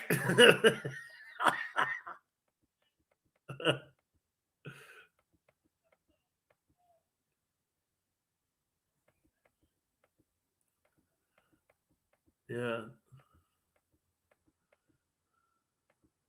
Thank you. Thank you. Thank you. Thank you. I know. I thank you very much. I do like that though. No. I'm like, hey, so you put a picture of Sileo's face in the shitter, and every time they hit it, bang.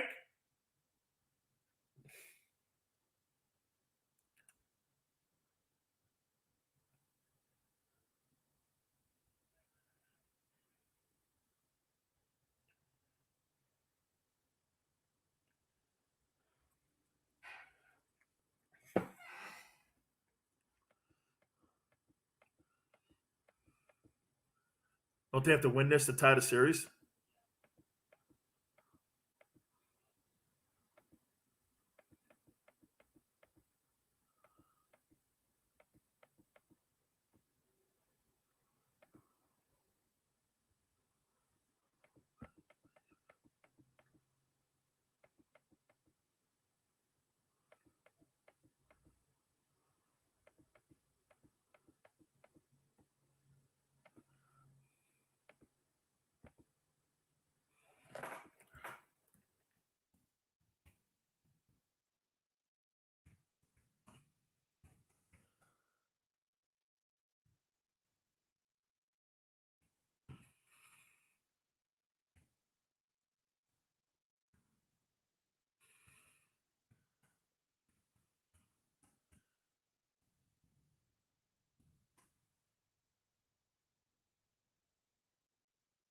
Oh, I love those. Yeah, I love those old unis. Yeah, the Minuteman. I love that.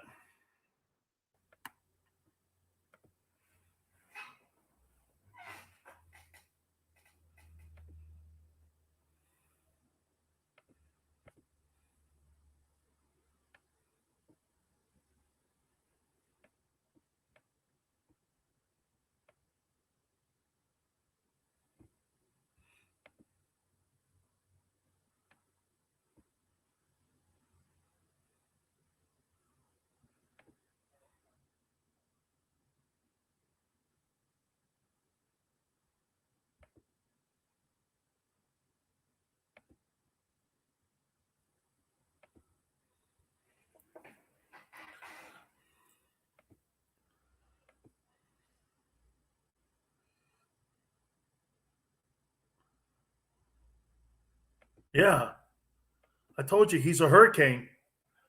No, he was a good ball player.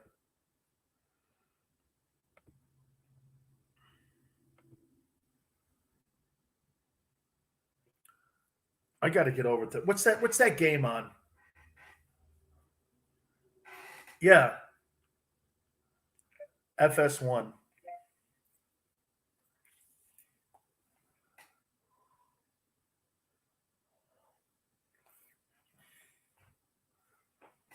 Man, if the Rays get this. Oh, it's first and third, one out. Jeez, yeah. Got it.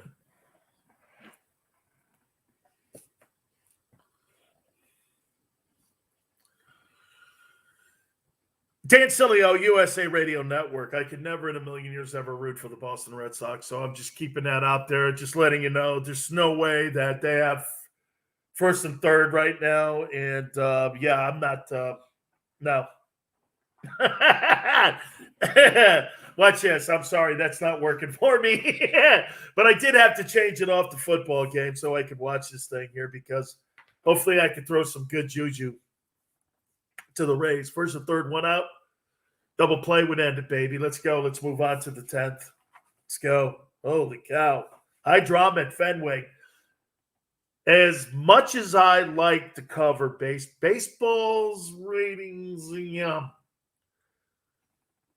When you're competing against football on Saturday and Sunday, I think baseball has done its very best to try to get these games in earlier and under the umbrella.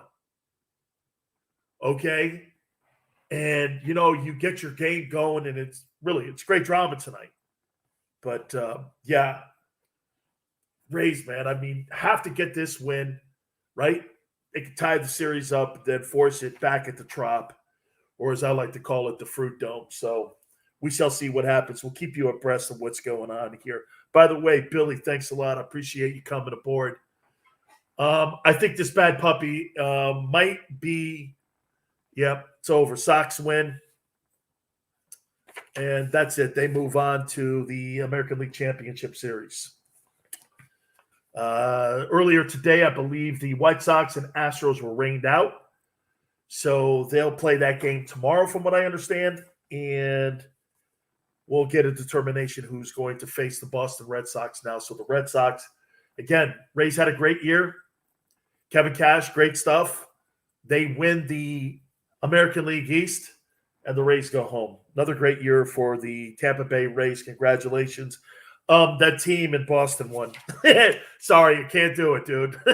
Yeah, it's just the Yankee in me, man. I will not say it. No, what I had was a little bit of backwash come into my mouth here as that fly was hit out the left center.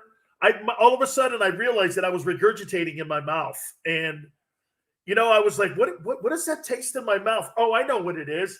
It's the backwash of Red Sox water coming up in my mouth here. So yeah, no, I can't root for them. I'll never. That's like rooting for the Gators. Yeah, the team up on 95, Chris. The place up there.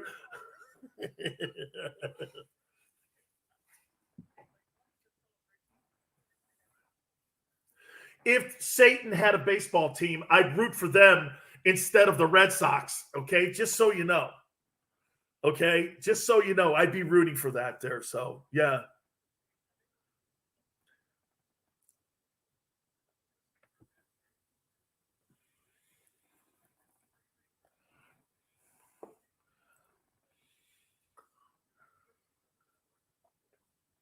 I don't think it does, and I think that's why the gut managers like Cora, like the Cora doesn't go by the numbers. He goes by gut, and I think that's why he's already got a World Series title under his belt.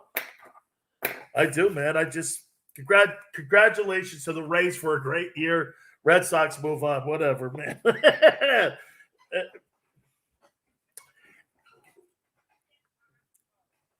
Hey, can you believe that? Can you believe it? We're going to have the ALCS at Fenway. All the chowder you can eat. Oh, my God. Yeah, all you guys drinking your Ballantine beer. Yeah. Who cares? All I say is 27, bitch.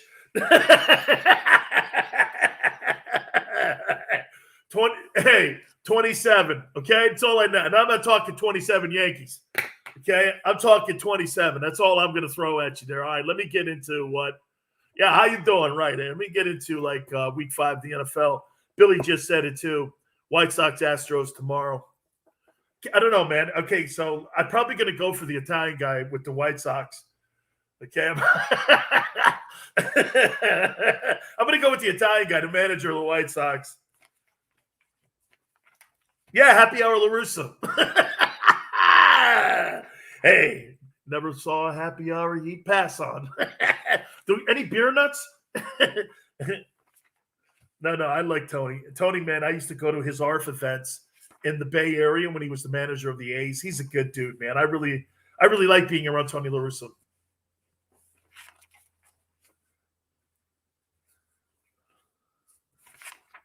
What do you mean? No. You know what? I want to see him get into the LCS first, and then we'll throw that out there.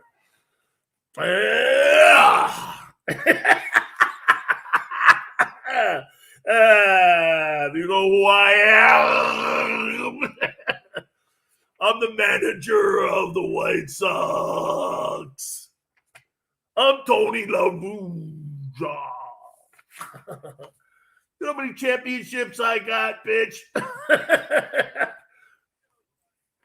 I tell you what, you give me a bag of Cheetos, I'll walk that line.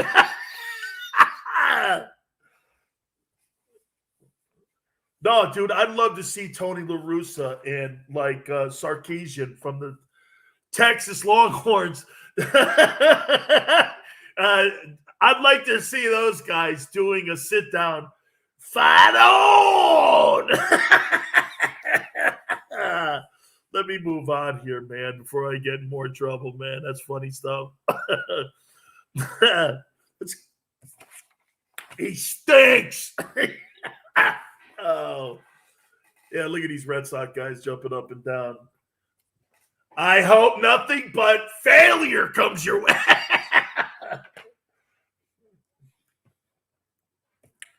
Seriously, man, every time I want to take a baseball bat to that wall. I mean, the place smells like someone just opened their fly and urinated everywhere. It used to smell. I mean, it's hot dogs and urine. Congratulations. Welcome to Fenway. What's that smell? It's a little pungent.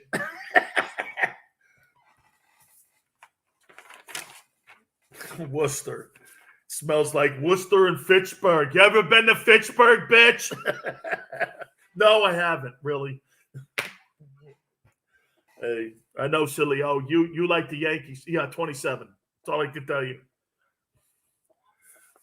No, I'm from Southie. Oh, that's right. That's your end, man. That's them dudes. It is, man. Let me get into this. I teased this thing in here. Let me get into week 5 of the NFL here.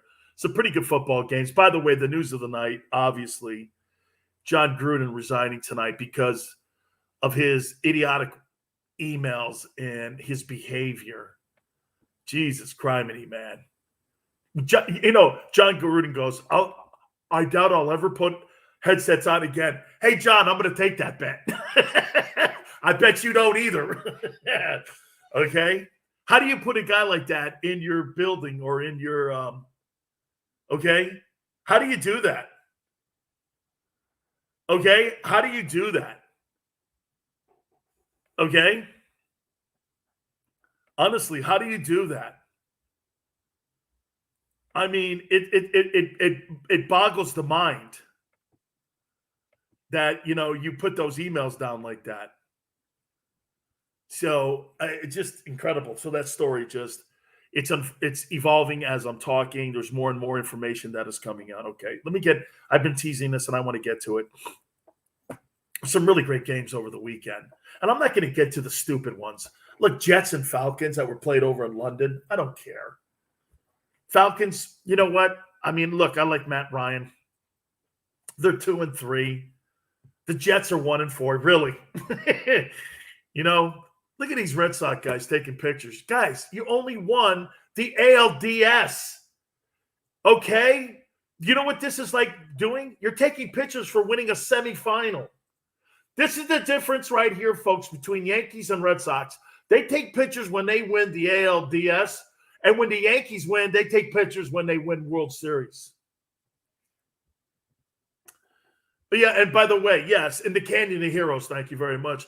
You know where you guys take your picture? In Crowderville. Yeah, you guys have to close Piedmont down. There's only 2 blocks. Piedmont Square, 2 blocks. That's it. Hey, where's the confetti? Those are guys just ripping up papers and throwing them out the window, dog. You don't really have a ticker tape parade. You got people ripping up papers. Yeah, right? Just people ripping papers up. All right, let me get into week 5 here. So, nothing. Yeah. It's a 5th place medal. Bank. Thank you. All right, let me go on here, Chris. Let me get over here to week 5 here. Hey, how about Big Ben, man? Way to go, Ben. Showed up big, man. 253, 2 touchdowns, get a win. Back in the win column again, 2 and 3. Maybe the old man's not out of gas yet. Mike Tomlin's got a tough road ahead of him, though. You see Dan Campbell crying. Man, I love that. Dan Campbell, man, he loves his team. They're 0-5. I got to tell you, I'm a Dan Campbell fan. This guy really loves his dudes. They lost another heartbreaking game, this time to the Vikings. And I mean it. That guy loves his dudes, man. And I watched him talk at the podium with all that emotion, and he got me. I want to play for Dan Campbell, the new head coach of the Lions. I was like this, dude. When a man cries like that because he loves his guys, because they fought their ass off, this ain't about crying over losing. This is crying about the hard work those men put into it. And his coaches. That was cool. I thought it was. How about the Packers and Bengals? Nobody could make a field goal in this game. It was very entertaining, though. Aaron Rodgers, 344. How funny. You know, at the beginning of the year, when Rodgers and the Packers dropped that game to the Saints, oh, Aaron's finished. Yeah, they're 4-1. Okay, done. By the way, do you know what they're rated? He's 30-7 in 3 years as this guy's not taking victory laps around Fenway. Guy, you won the ALDS. Jesus criminy, guy. Look at these guys running around Fenway Park. ALDS. ALDS, you donkeys. Oh. I can't.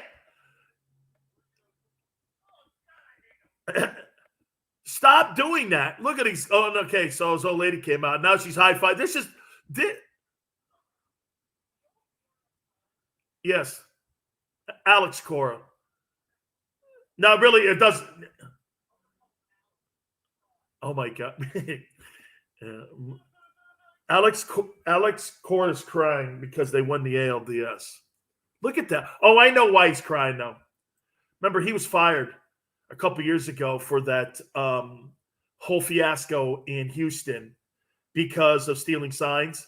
And then they gave him his job back. I think he's pretty emotional on the fact that he's back. There's his daughter there, too. It's pretty cool. All right. I'll give it. But after that, I hate everybody else. Stop taking victory laps. ALDS, you donkeys. Who cares? Some other chowderhead. Oh, I hate I hate these guys. I hate these guys, man. You know, when I grew up, I hate these guys. Let me continue here. Let me, you know what? I forget it. I don't care. I'm just watching this here.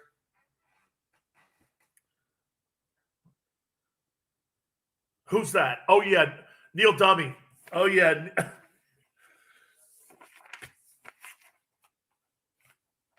Okay, Janet. I like Neil Diamond. Hey, watch this. I love Neil Diamond, Janet, but I hate these guys with all my heart. Well, she's in a misery then. Oh, look. We won the ALDS. It's unbelievable. You don't get a ring. Watch this. Oh, I love the guy's hairdo, man. I mean, that's a 1980s do. Look at all these guys in Boston. What they look at them. Holy cow, man!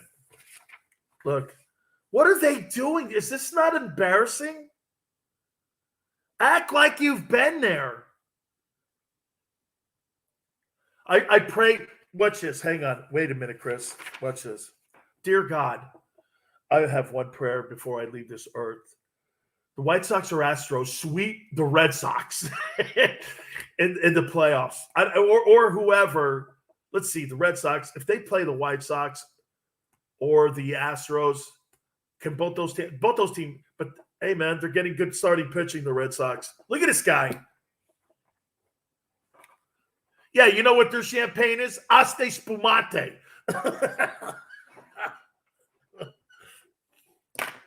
$19. Wait a minute. My grandfather loved it. $19.95 a bottle at any 7-Eleven in the New England area. Asti Spumante.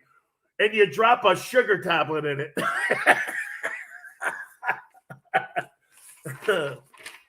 Champagne for the ALDS? You gotta be kidding me. All right, we'll reset. You keep it here on the Sileo Show. I can't. I don't care about football right now.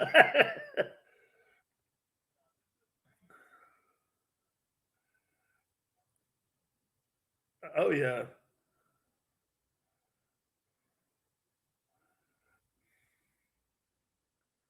Aste Spumante.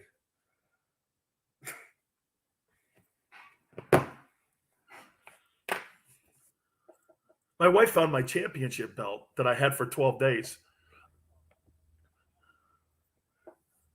12 days, dude. But they did consider it the European champion, so I don't know.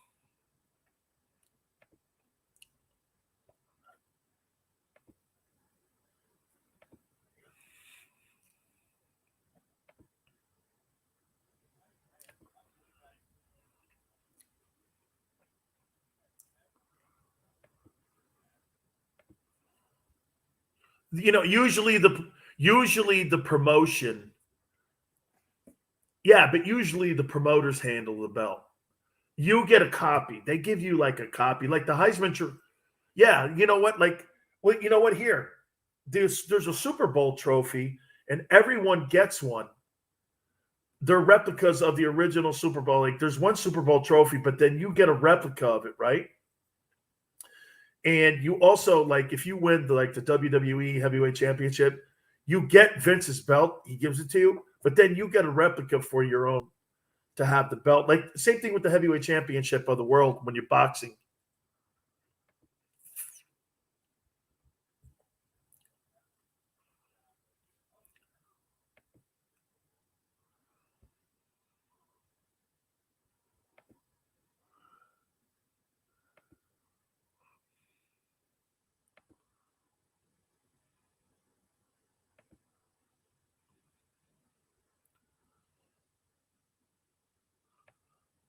John Gruden, man, just resigned like that fast. Wow.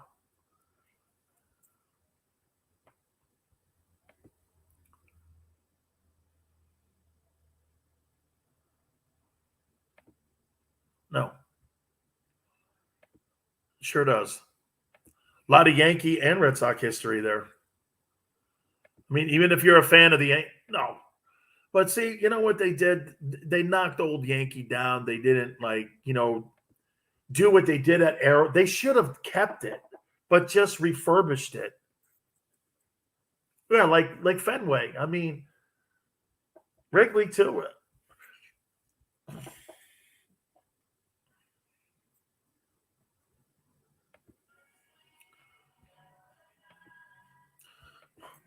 I just won the ALDS. Red Sox suck tonight. Win. Shut up. Shut up, Neil. Sweet Caroline. Look at this. These guys have opened up Este Spumante and Budweiser, typical for Fenway. You know, Fenway doesn't really have toilets; they have troughs. Yeah. Okay. No, you can just actually whip it out anywhere. It doesn't matter. Yeah, it doesn't really matter. Built for October. Look at their shirts. Built for October.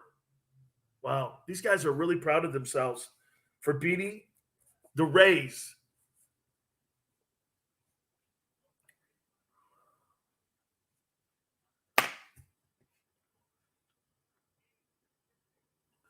And the carrying on.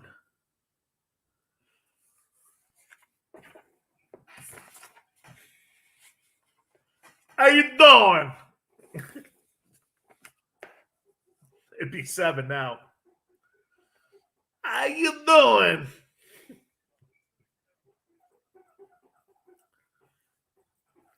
How you doing? How about the legends?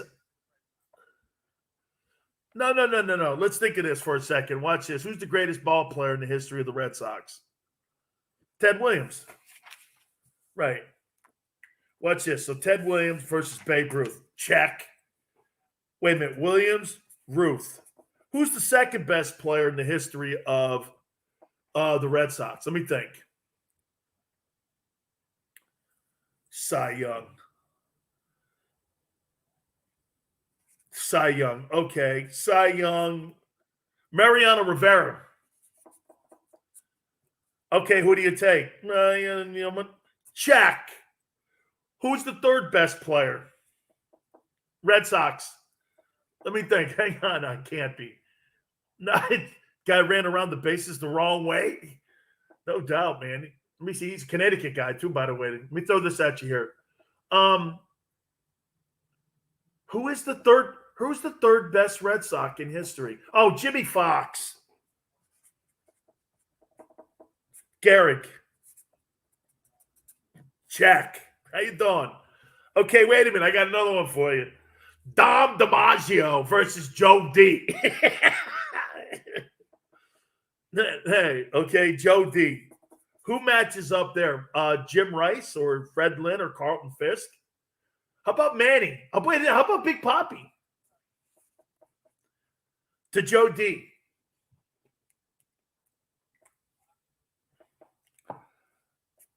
I'm trying to think. Papi. Do you think Papi's even never owned a glove?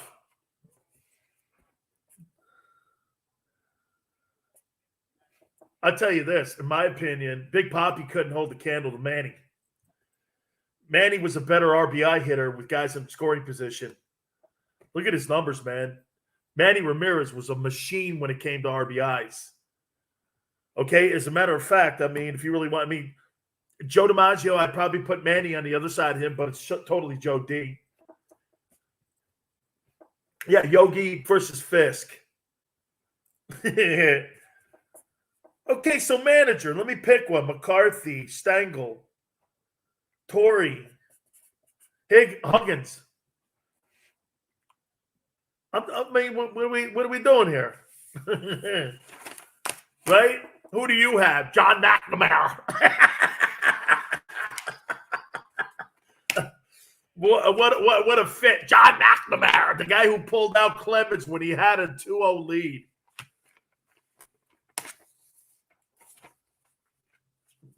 Who do you want? Oh, wait a minute. Okay, wait a minute. Who do you want, Sparky or Goose before I even get to Rivera? Okay. Look at this. They're still celebrating.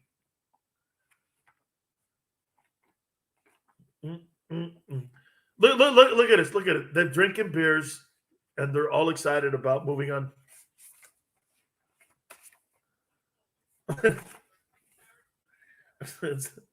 Hey, wait a minute, okay?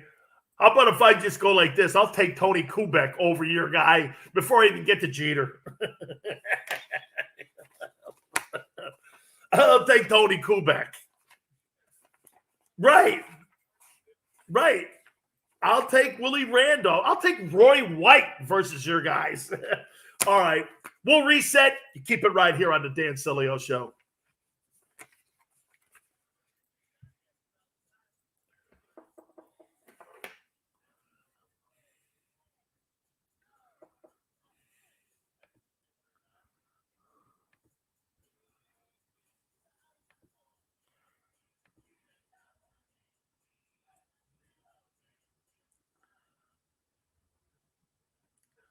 Hey, dude, I'll see you tomorrow, man. Thank you. Thank you so much, man. Had a lot of fun. Yeah. Hey, watch this. I'll take the toad.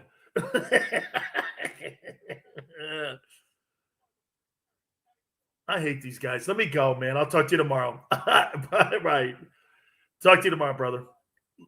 Love you too, man. Later.